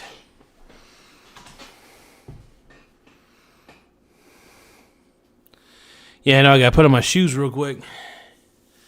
I don't have any socks on, so I'm putting on my... I call these my nighttime shoes when I got to... Maybe I forget to do something.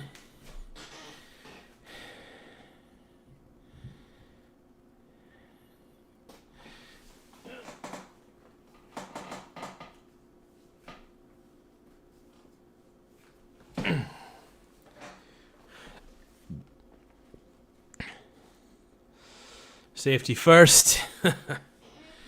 Thank you, Sergio. I am pretty cool. I am pretty dope. I am the man. You're the man now, dog.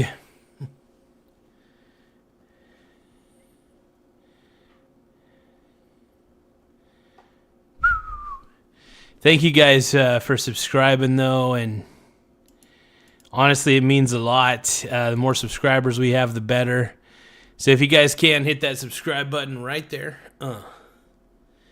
And tap the like button as well.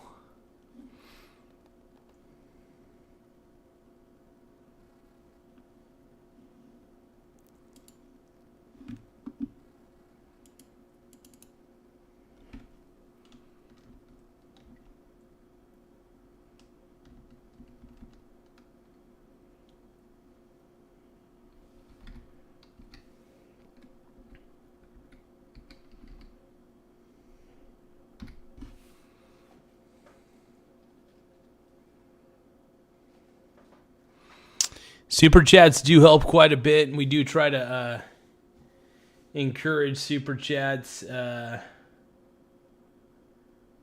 much as possible. But more likes, more subscribes, it does help the channel out quite a bit.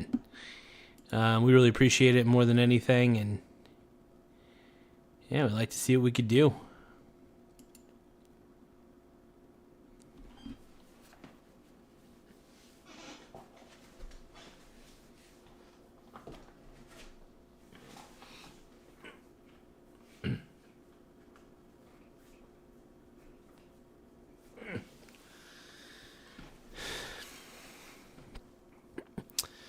Thank you, QWE. I appreciate it, my brony brother. I do the best I can to be the man. I try to be sexy, man. Look at this. Try to be sexy for everybody. Reminds me of the good old Mex and QWE. You guys are fighting for my love, aren't you? Are you guys fighting for my love? out of nowhere. You're fighting for my love. And you gotta show it.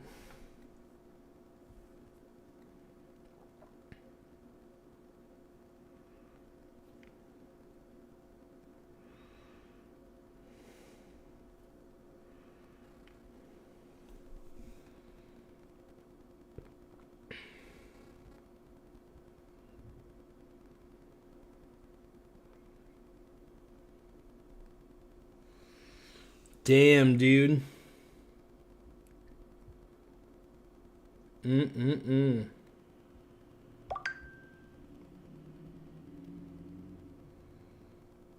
Bitcoin is crashing, my Gooner Brony brothers.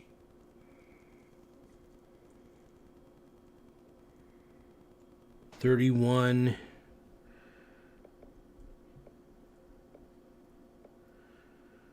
OMG.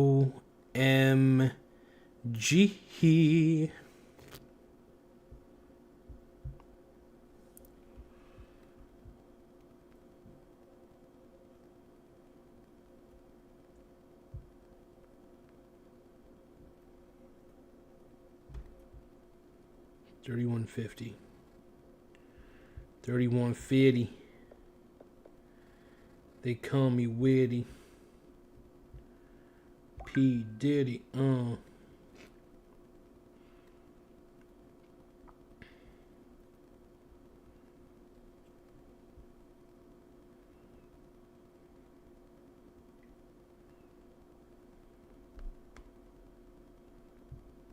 Man, Bitcoin is crashing. Bitcoin, my clit coin. OMG.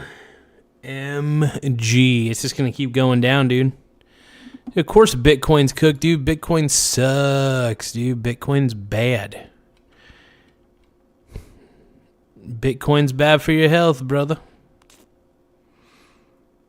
It's bad for your health, bro.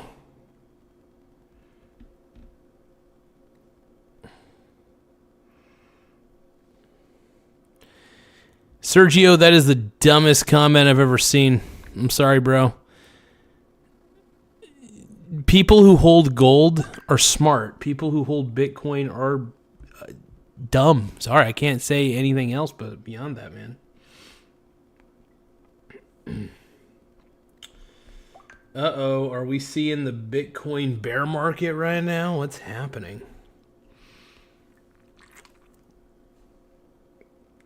I'm so effing nervous.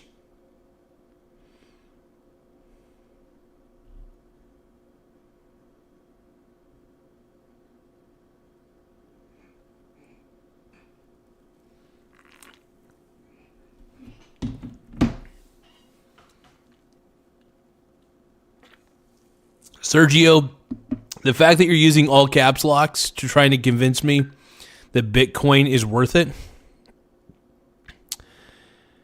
Yeah, it's because gold has utility.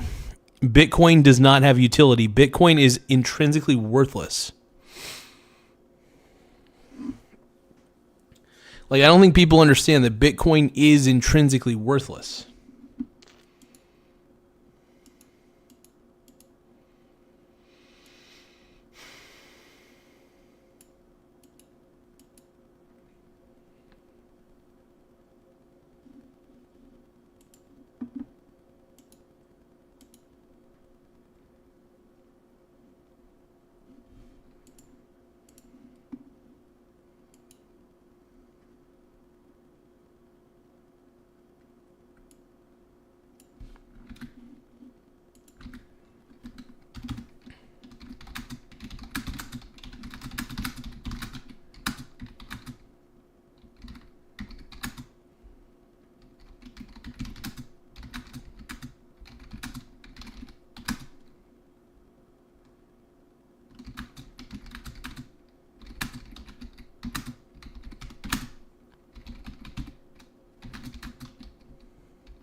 Sergio, man, I don't understand what you're talking about, bro.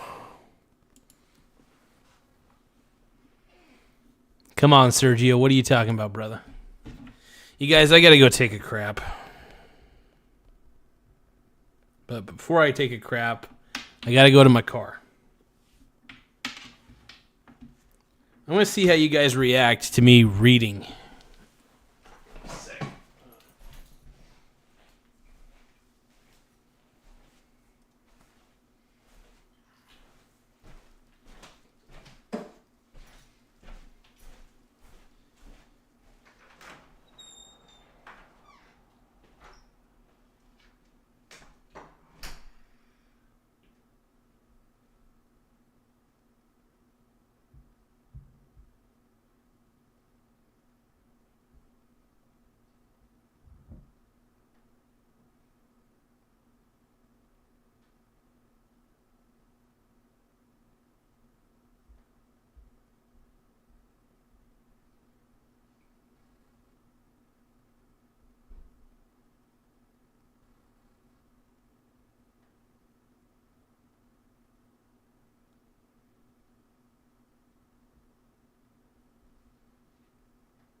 Yeah, okay, so that's not always true.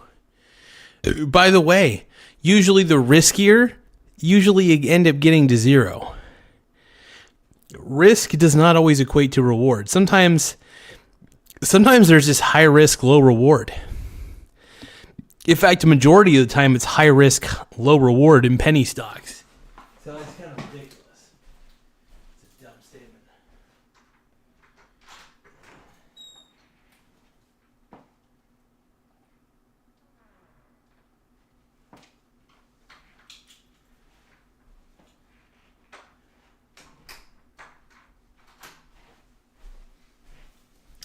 I'll be back, you guys. I gotta take a crap.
Oh, tell me, did you sail across the sun? Did you make it to the Milky Way to see the lights are faded? That heaven is overrated. I was pushing these logs out hard. My butt hurts right now, dude. My butt hurts. And, yeah. The only thing that I don't own anything. Brad Ladkin, told me I don't own anything. And so I'm going to also have to rent, I have to rent Nathan's bidet. I got to rent Nathan's bidet. I don't own my own bidet. But I definitely got to rent one. I'm just going to go to Nathan's house and just obviously just be like, hey, can I borrow this? And then I'm going to borrow Nathan's bidet.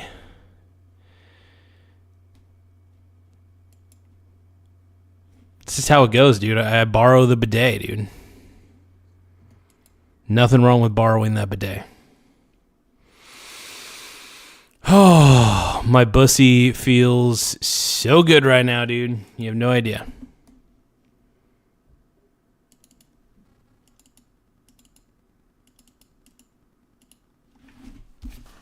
Give me one moment, though. I'm doing some stuff in ChatGPT. Oh, yeah, ChatGPT. Make sure you guys simp-scribe. We really prefer simps. I want you guys to simp out to me. Yeah, I need my simps. And I need my pimps. Beta. All right. Super chats and gifts are read.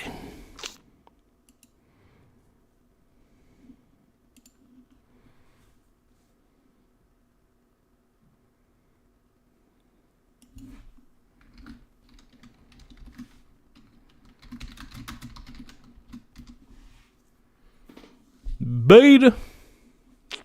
I just love hearing Jesse Lee Peterson just say beta.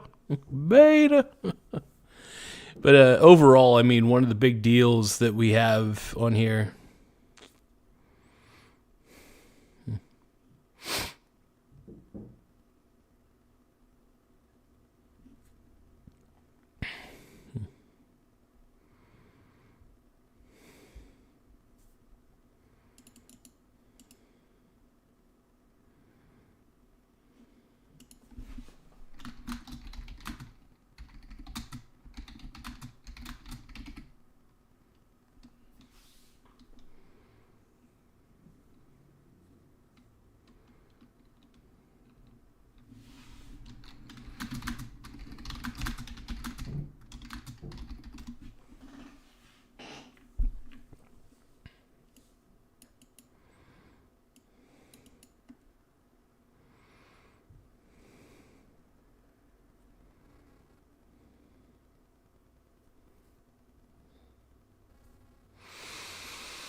I gotta see what that looks like on the screen. Hold on. So I'm trying to make sure this fits on the screen without like. Super chance red.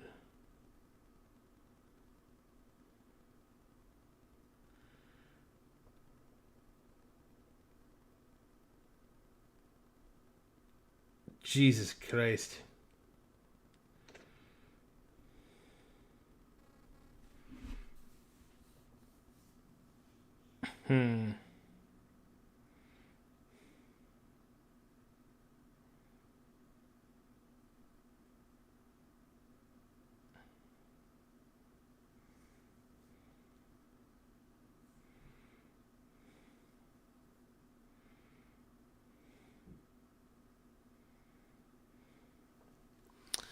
Well, trying to figure out how I want to do this. Do I want to use this one? Whatever one that I had earlier.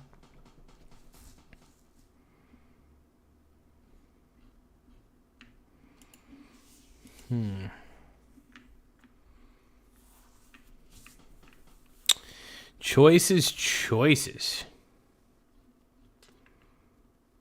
My brony brothers.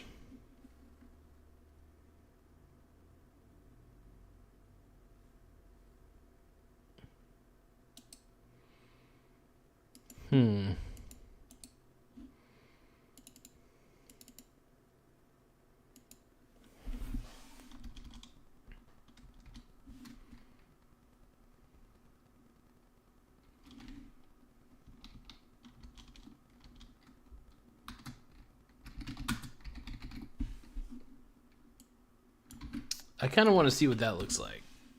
I'm doing some A/B tests real quick. I want to see what happens when I toggle a couple things. So let's pin it.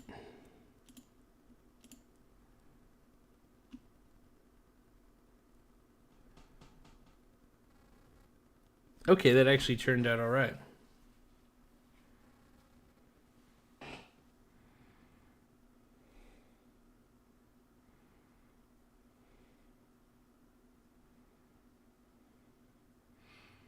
Yeah, it gets the point across. Subscribe and like, super chats and gifts read first. I like that. That is perfect. All right, peoples.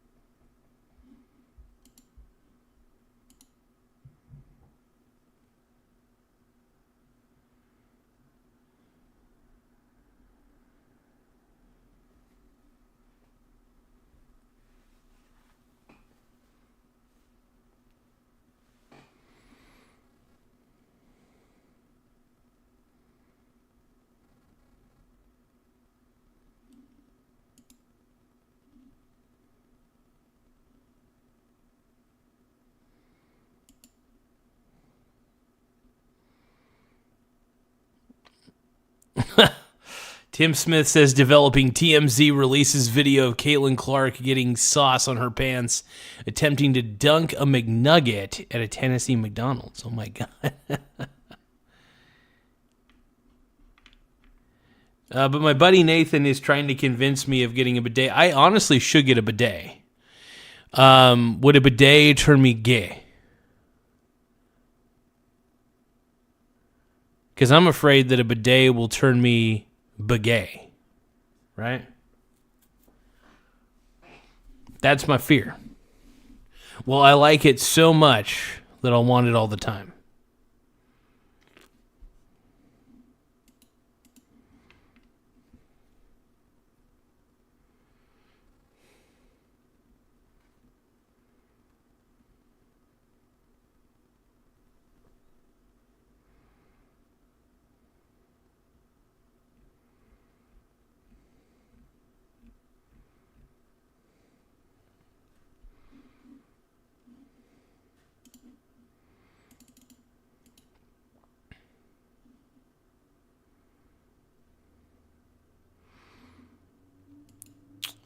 I was thinking about maybe I actually do. I'm not going to lie. I do have a Discord. I do have a Discord channel for the Michael Garza Show, but it's fairly inactive. Like, I could try to invite a ton of people to it. I could try to invite you guys to it. I don't really use Discord that much. I'm just not much of a Discord kind of guy. I figure if you guys want more of the inside scoop, definitely become channel members and you guys can get exclusive stuff. Also, I'm thinking about doing exclusive posts.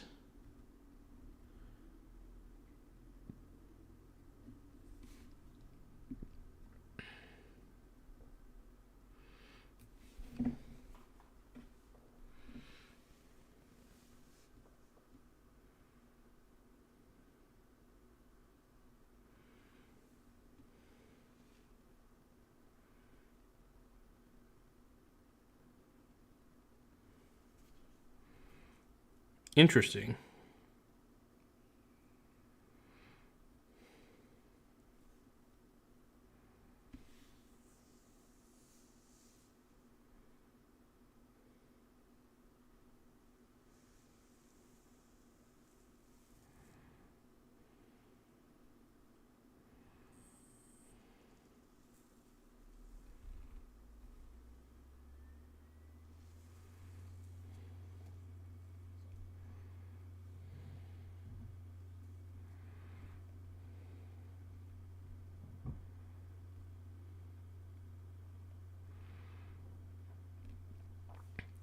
So you guys, I am going to start posting very exclusive content in the community tab section for members only.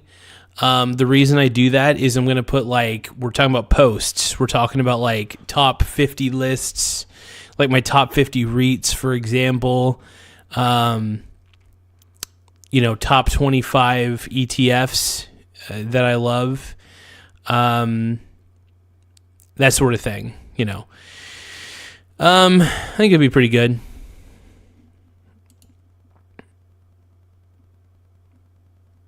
You don't do anything on it. Yeah, I don't do anything on the Discord, man. I really don't. So my cat is, Misty's doing better. She doesn't seem lethargic, which is a very good sign, by the way. She's been eating her food. She's been using the bathroom and the litter box, I should say. So the good news is I'm going to go to bed early tonight, and I'm going to make sure that I'm, as readily available as possible to help out in any way I can. Whether it's getting my girlfriend some food, making sure she's good while she's tending to Misty, making sure Misty's good. Just kind of doing what I can to be as helpful as possible.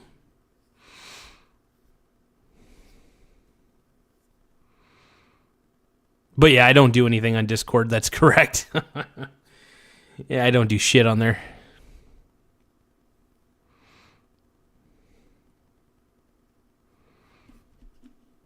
But yeah, I'm going to start trying to do more exclusive content for, mainly it's just going to be lists, like top 25 lists, top 25 ETFs, top 25 REITs, you name it. It's just going to be very basic stuff, or maybe even a list of the 25 worst stocks, stuff like that. But I definitely want to focus more on the positives, like good long-term investments. I may even do blog posts about why, Bitcoin is phony baloney dildo money, that sort of thing. Give me one moment.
But yeah, Misty's doing good though. What have you been running raw, man? Rubbing it. Jesus.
Give me 1 second, folks.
Hey, you got it, my G-Dog. You're the man, dude. Jump far. What up, my brony brother? What up, dude?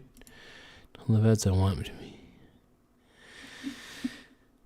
Good man.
Sorry, guys, I'm working on something real quick. I didn't mean to. I was working on something very interesting.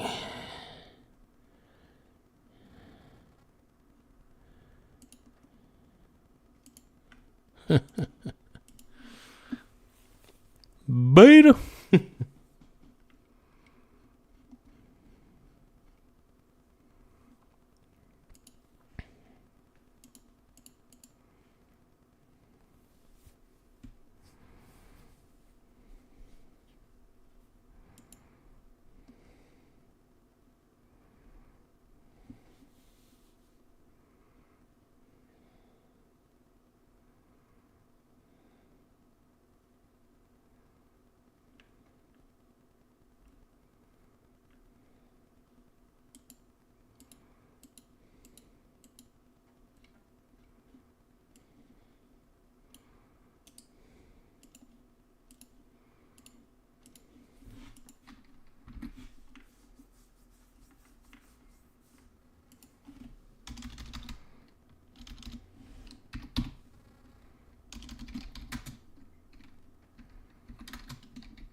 Okay, I'm back.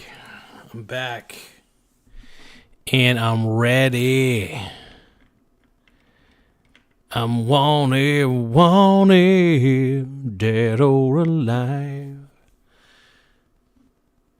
I'm still horse I ride. I'm wanted.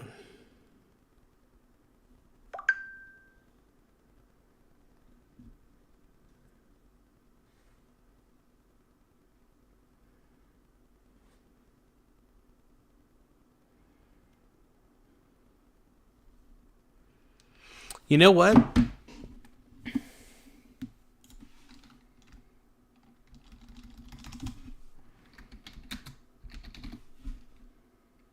I figured it out, boys. I figured out the formula. It just came to me. Yeah.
Give me a few more moments, people. Sorry, I'm doing a couple little experiments. Doing a couple little sexy experiments. On the Chat GPT. Chat GPT. It is for me.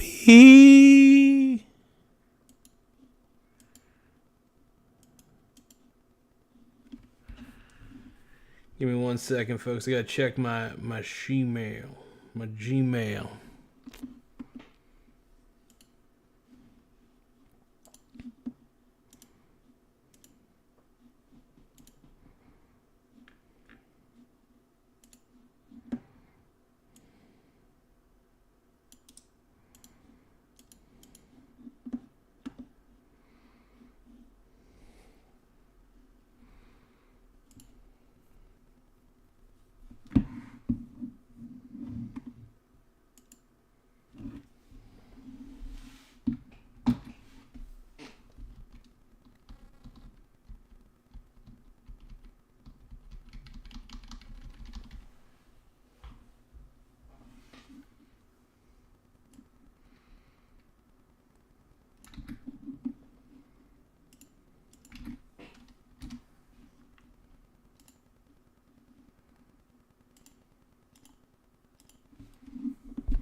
One moment.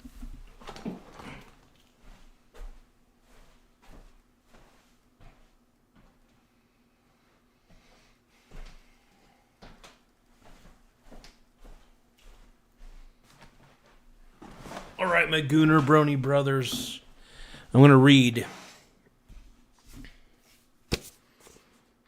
You need a budget. All right, so I'm just going to read wherever the hell I'm at. I'm not going to read the whole thing by any means, but let's take a look.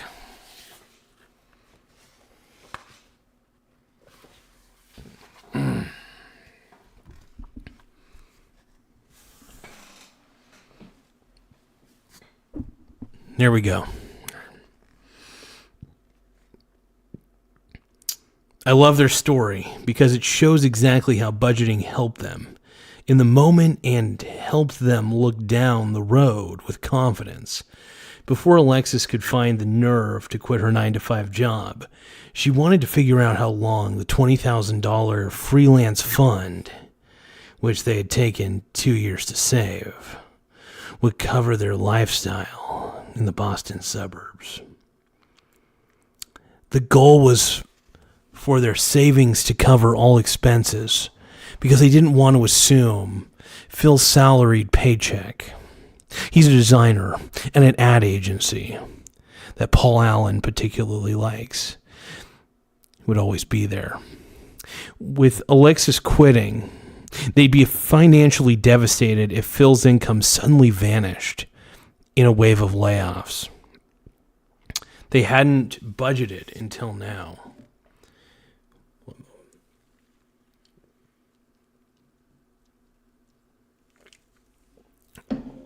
But they had a good sense of their spending patterns after the 2-year quest to save up that freelance fund. So they budgeted for fixed expenses and essentials, plus a few remaining add-ons that were important to them. A weekly date night, vacation fund, toddler music classes, and a little miscellaneous spending for breathing room. Other new expenses were also on the horizon. Jack's preschool tuition and the monthly payment on their new furnace, since the heater that came with their house died last month. When Phil and Alexis saw their $20,000 freelance fund would only cover 3 months of expenses. Hold on. If you have $20,000 and that can't cover 3 months worth of expenses, what kind of lifestyle are you leading? I'm not going to lie. I'm going to judge on that one a little bit. Learn how to be cheap. If you need to be cheap, be cheap. Like right now, honestly, I've got all my bases covered. Because I'm cheap. And because I'm focusing on my output. Anyway, they really wanted the peace of mind in knowing that they had enough for the next 6 months, no matter what happened. That would give Alexis enough time to build a client base. And it would let them put Phil's paychecks in savings to help fund future months. They knew something had to change, and they were willing to adjust their lifestyle. Now, I'm going to read this more like Chris Hansen, okay? DJ Santi says, we don't believe you can read, Garza, please. If you guys want me to stop reading, give me a super chat or a gift. Give me gifts or super chats, and I'll stop. To adjust our lifestyle so they could afford to have Alexis go to freelance. It was a priority for them to have a parent in the family who wasn't tied to an office. They needed the flexibility so Alexis could take Jack to and from preschool when he started in the fall. She was also looking forward to spending more time with Jack rather than being stuck at the office. Until this point, they were blessed to have Alexis's parents watch Jack full-time for free. Preschool tuition was a significant bill, and it was hitting their budget just when Alexis's predictable income was about to vanish. But they were determined to make Operation Alexis Goes Freelance a reality. So they revisited the budget, got real about their priorities, and shaved $870 from their monthly expenses. Within a few minutes, eating out went down by $250 and babysitters by $150. They would still have their date nights, but they decided to cook a special meal at home 2 Fridays a month after Jack went to bed. They didn't mind downgrading their $150 cable plan to an $80 plan since they rarely watched most of those extra channels. $70 in savings. I'm Chris Hansen. And while they were proud to be putting $400 a month into Jack's fund, they agreed it was worth freezing those payments temporarily until their family was on firmer financial ground. People are leaving Garza. Stop reading. I'm trying to educate you guys on this really cool book called You Need a Budget. It's a good book. This is a fabulous freaking book, by the way, bro. You need a budget, bitch. I need to start reading. I need to start doing more audiobooks. I was thinking about doing like maybe audiobooks and stuff like that. Maybe like doing like, I don't know. Somehow. We'll see what the future holds.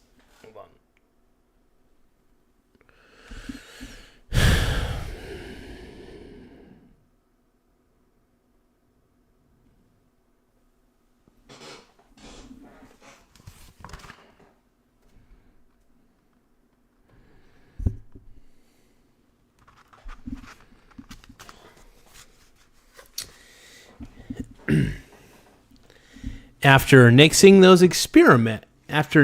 those expenses, they also added $150 a month to start saving for basement repairs. They noticed water leaking through a crack in their foundation during the last big rainstorm, and were told they needed to patch it up within the next year. They dreaded the idea of having to rush the repairs if another big storm hit. They're screwed.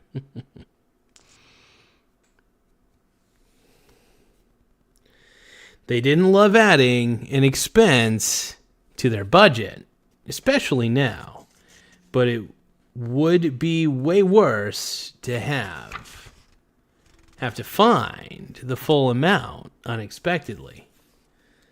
Saving in installments was a big stress reliever. All right, for now, we're going to stop that for now. Hold on. I got to check real quick.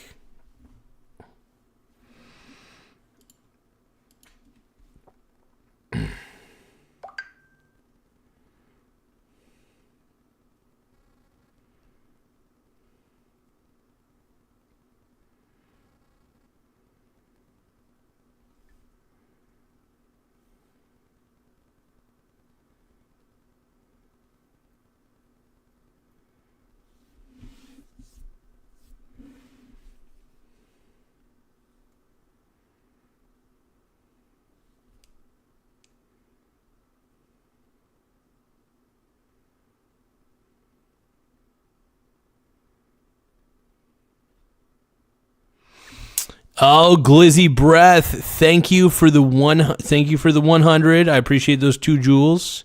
The jewels, Betty, the jewels. Dude, the Hawks are looking good. And I think I just won I just won fantasy this week again. So now it's not in the bag yet. I'm close to winning in fantasy this week, which will put me in the top rankings. This week it'll put me at 7-2 in fantasy. I'm on a 5-game winning streak already, so we'll see what happens. Trey McBride still has to perform.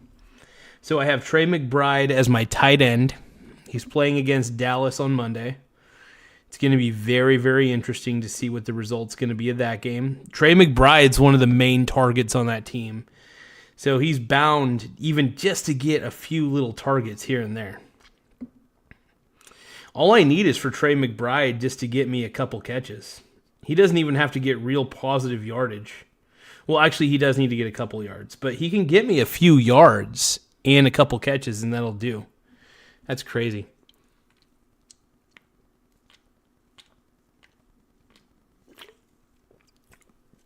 Yeah, it's going to be wild.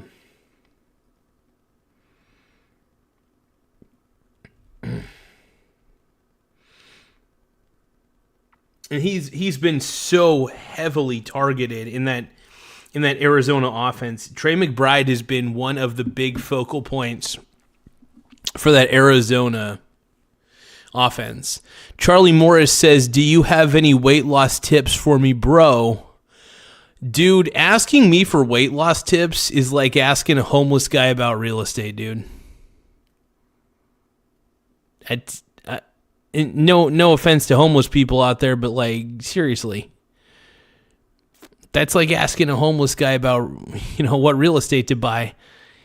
You know what? I mean, I am losing a little bit of weight lately, which is nice, but I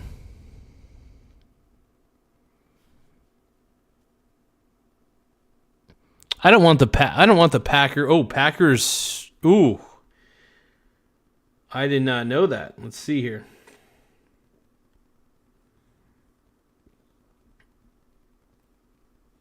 What is, I can't remember his name, Tucker Kraft.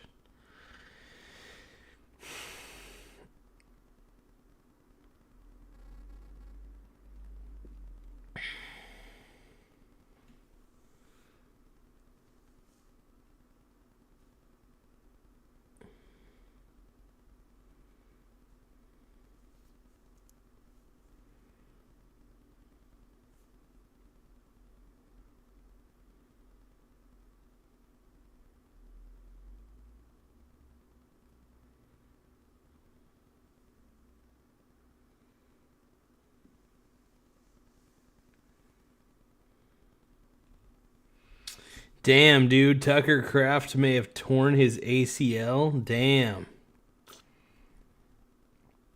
That's freaking wild, man. But yeah, as long as Trey McBride can have a decent... well, I don't know. Trey McBride is an incredible tight end, by the way. I don't want to get...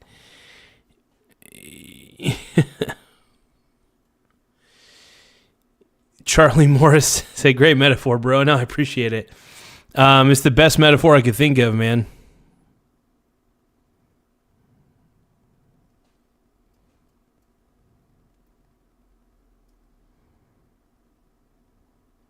Robert Marshall says, I'm on disability and I need to feed my wife and son. If disability alone was enough to take care of all our bills and feed us, I would not be on SNAP.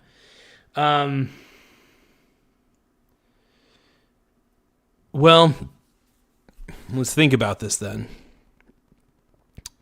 If you don't mind me asking, are there any expenses that you can cut out of your life? By the way, it is looking like SNAP benefits will still be there. So I don't think they're going to be able to pay partial. But man, I will say this though, Robert. I know you're on disability, man. But is there any way that you guys, your family, can cut out certain expenses? Like maybe look over what you're spending your money on, and maybe cut out some things. Or maybe your wife, I know she probably looks after your son and everything, But is it possible for maybe your wife, and I'm trying to be a strategist here, all right? I'm trying to be a strategist here. I'm actually coming from a good place on this one. Is your wife at least able to, I mean, does your wife work at all? Or does she just watch the kid full time? And if so, is she able to maybe like take on part-time work? Like, I don't know, for example, and this is not financial advice by any means. It's always best to talk to a financial advisor, but is she at least able to take on some sort of part-time work? Like even something as simple as DoorDash, for example.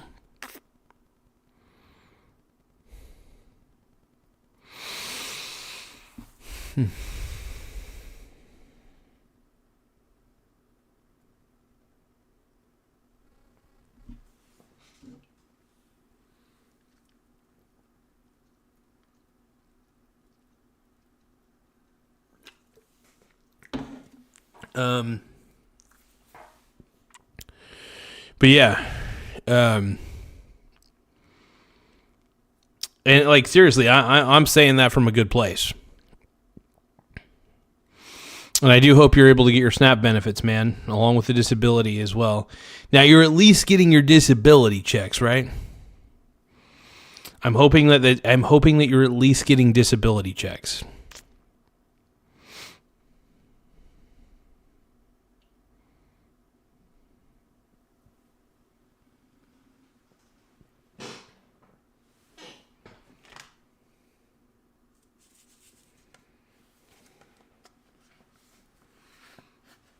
I'm going to sniff some of this coffee.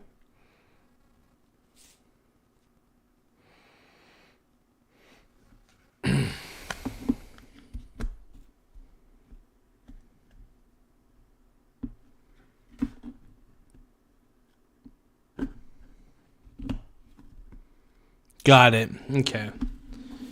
So your wife is this. So you're both getting. Are you both getting disability checks or anything like that at the bare minimum?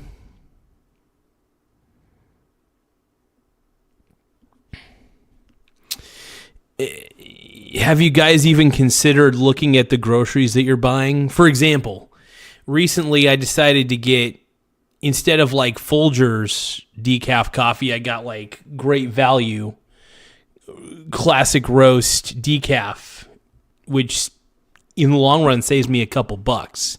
I'm getting the same amount of coffee. I don't know how good the quality is, but you know. But yeah, I was going to say, like, you never know how. I don't know if you buy generic brands already, but I buy a lot of generic brands when it comes to food products. And man, you have no idea. Well, you do have an idea actually, but if you don't have an idea of that, man, dude, seriously, go generic. Like, it can save you a lot of money. It may not always be the best quality in the world, I'll admit that, but it's still good enough to sell in a store, that sort of stuff. So I love this stuff, man. This is good shit. But reason I go decaf, by the way, is because I do drink energy drinks. That's my most expensive habit, by the way, are my energy drinks. But yeah, I definitely, as long as she can apply for it, as long as you guys are, doing what you got to do to survive and everything, like, it's just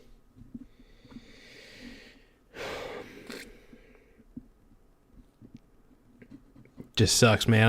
I honestly wish nothing but the best for you, my friend. You have to wait a year in Texas. Jeez. That's wild.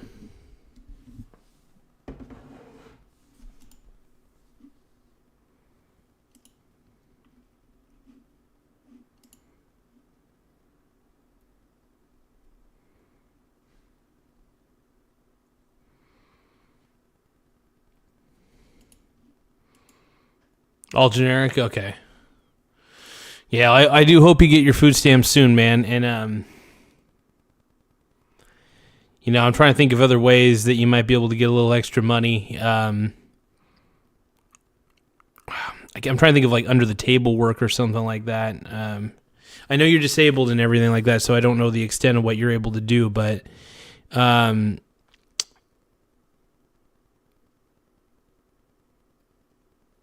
Well,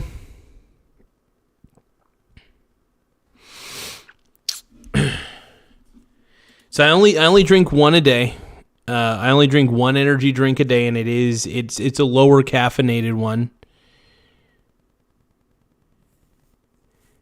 Yeah, I mean, I feel great during the day. It definitely helps me wake up, that's for sure.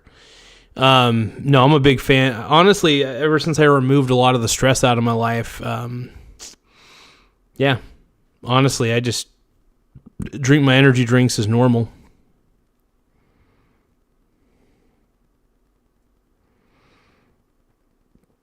And now I'm not recommending energy drinks to anybody. I think it's up to you. You know yourself. The doctor knows yourself. But yeah, I only drink the Monster energy drinks, and they're the zero sugar ones. So it's like, I'm not saying that the zero sugar ones are the best thing in the world, but I definitely like them, man.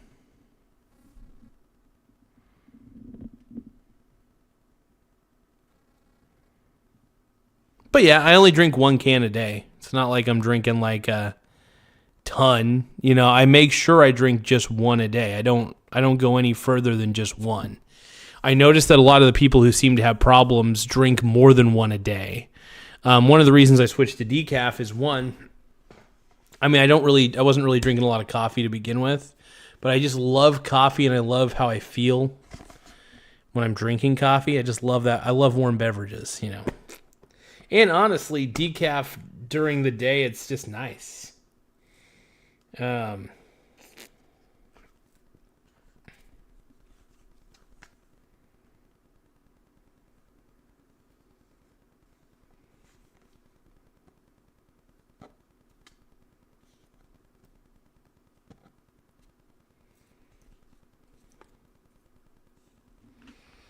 But yeah, I love the taste of coffee, though. I think that's the one thing I love the most is the taste. So, no, I love caffeine, by the way. Unknown person, I love caffeine. My issue is,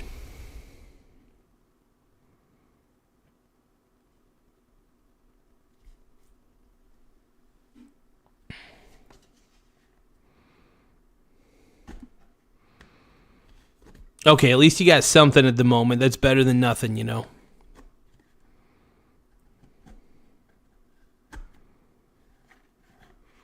Coffee made through poo. I love this.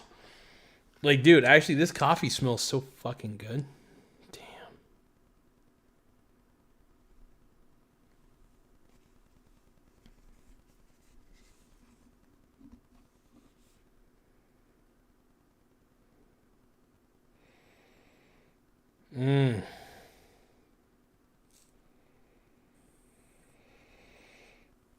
Oh, dude, I get like high off that smell, dude. I know, I've been sniffing, like, by the way, I know you guys probably think I'm a freaking weirdo, but I love sniffing the frickin', I love the way the coffee ground smells so fucking good. Robert says not only some high-end ones are like that, yeah. But yeah, this will also save me money on because I'm not going to be drinking as many diet sodas. The diet sodas are mainly for my girlfriend. She loves the diet sodas. The Sprite Zero Sugars happen to be the best ones that she likes, so I make sure that I stock my fridge full of those because I love her. She's the best, and I always want to make sure she's got her Sprites. But I do like to drink the Sprites as well. Andrew says coffee smells excellent. It sure frickin' does, dude. Like, if there's one thing I can say, man, I really do love decaf. I think it's the best.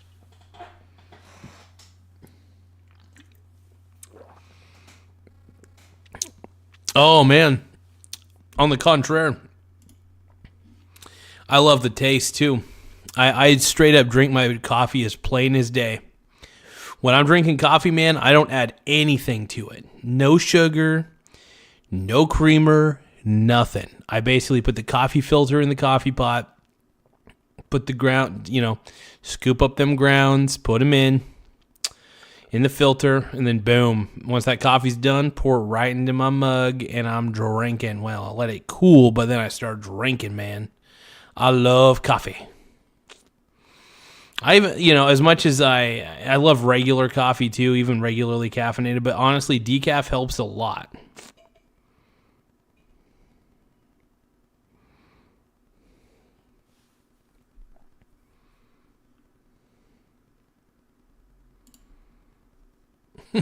It's funny, unknown person, my girlfriend does the exact same thing. She likes to make sure there's a ton of creamer. If she's drinking coffee, man, she wants to make sure there's creamer galore. So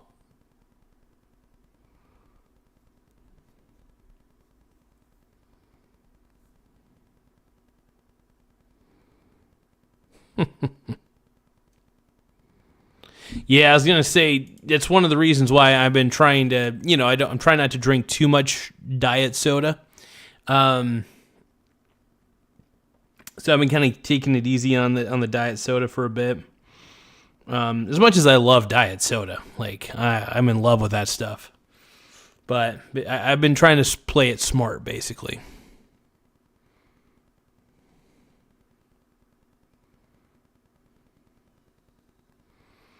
Sorry, Zach. We're not together, my brony brother.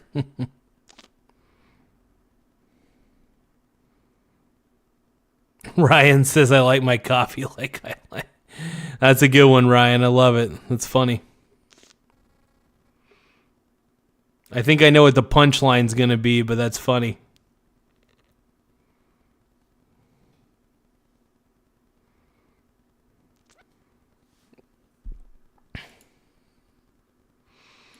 That's the logical conclusion. Ah, man. That's funny. And I know that it's you stopping me from falling, crashing down. Oh, Ryan, you don't like coffee, bro? That's all right. Coffee's my drug of choice. When it comes down to it, though, my drug of choice is definitely always going to be the coffee. Always going to be that coffee, man.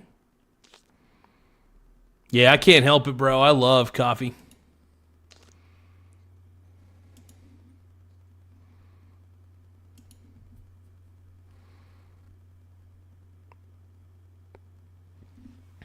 I was thinking, though, I might, as much as I like this, I do like, I'm also a big fan of, what do you call it? I do like the Folgers brand for sure.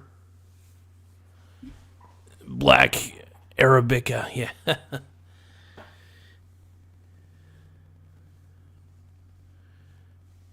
Best coffee is, yeah, it's Arabica, yep. Yeah. Oh. As long as the beans are fresh, that's all that really matters to me. Give me those fresh beans, man. But yeah, at this point in my life, just because I love energy drinks too much, yeah,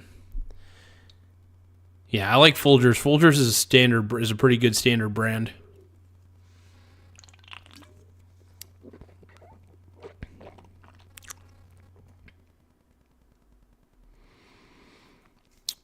Oh God, Zach wants me in his cup. Oh God.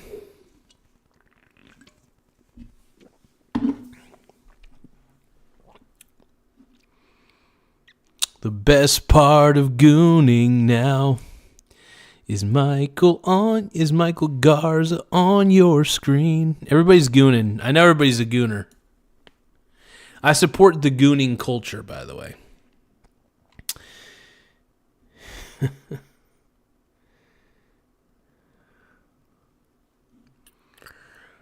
I'm a cheap guy, dude.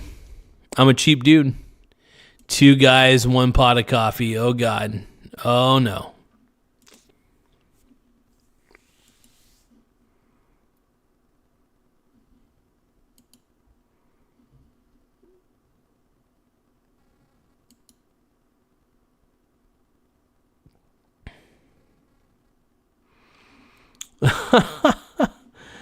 All Ryan.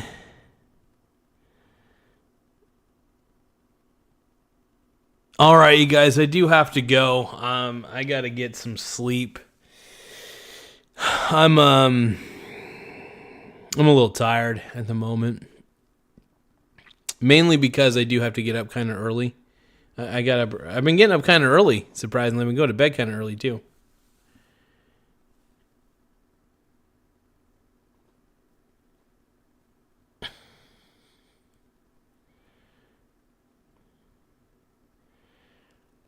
Unknown person is asking, can we just drink coffee with... Nope.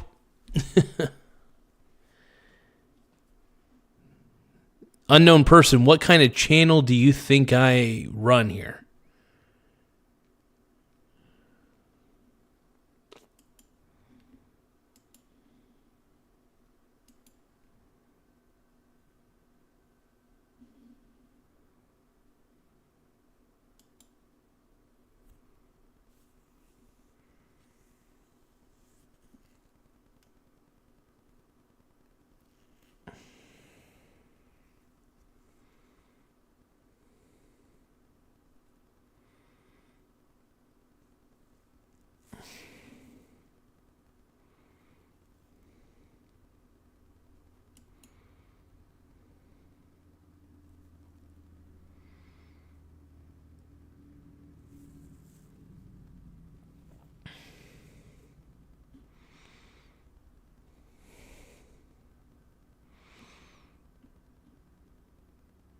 Hey, good night, my brony brothers. I hope I was able to help some people get that Sprite.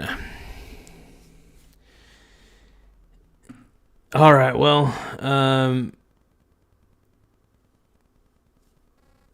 I have not watched the Elon Musk Rogan interview yet, so I'll have to check that out when I can.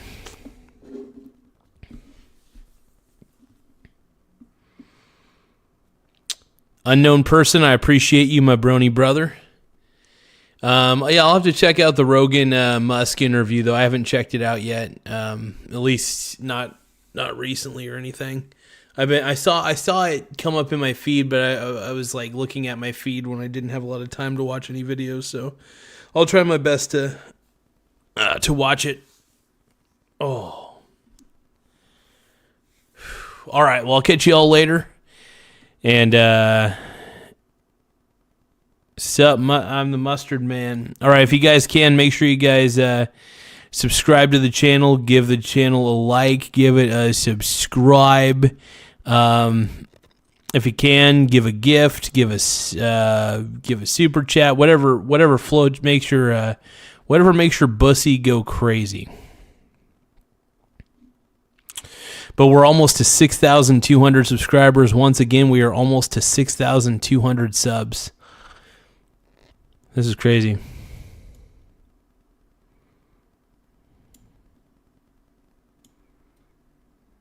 All right, have a good night, everybody. Later, Robert. Later, Zach. Later, Chris. Later, let's see who else. I'm trying to remember who all was here. I know Zach, Chris, Robert. Tim Smith was on earlier. Unknown person. Chris Guthrie, I appreciate you, bro. Just make sure you guys all have a good night. Brandon, you have a good night too, my brony brother. Make sure your bussies. Make sure you watch that bussy, man. Keep your bussy fresh, yo. I gotta stop trying to act cool because everybody's jealous of how cool I am. Okay, I'm not cool at all. But anyway, you guys have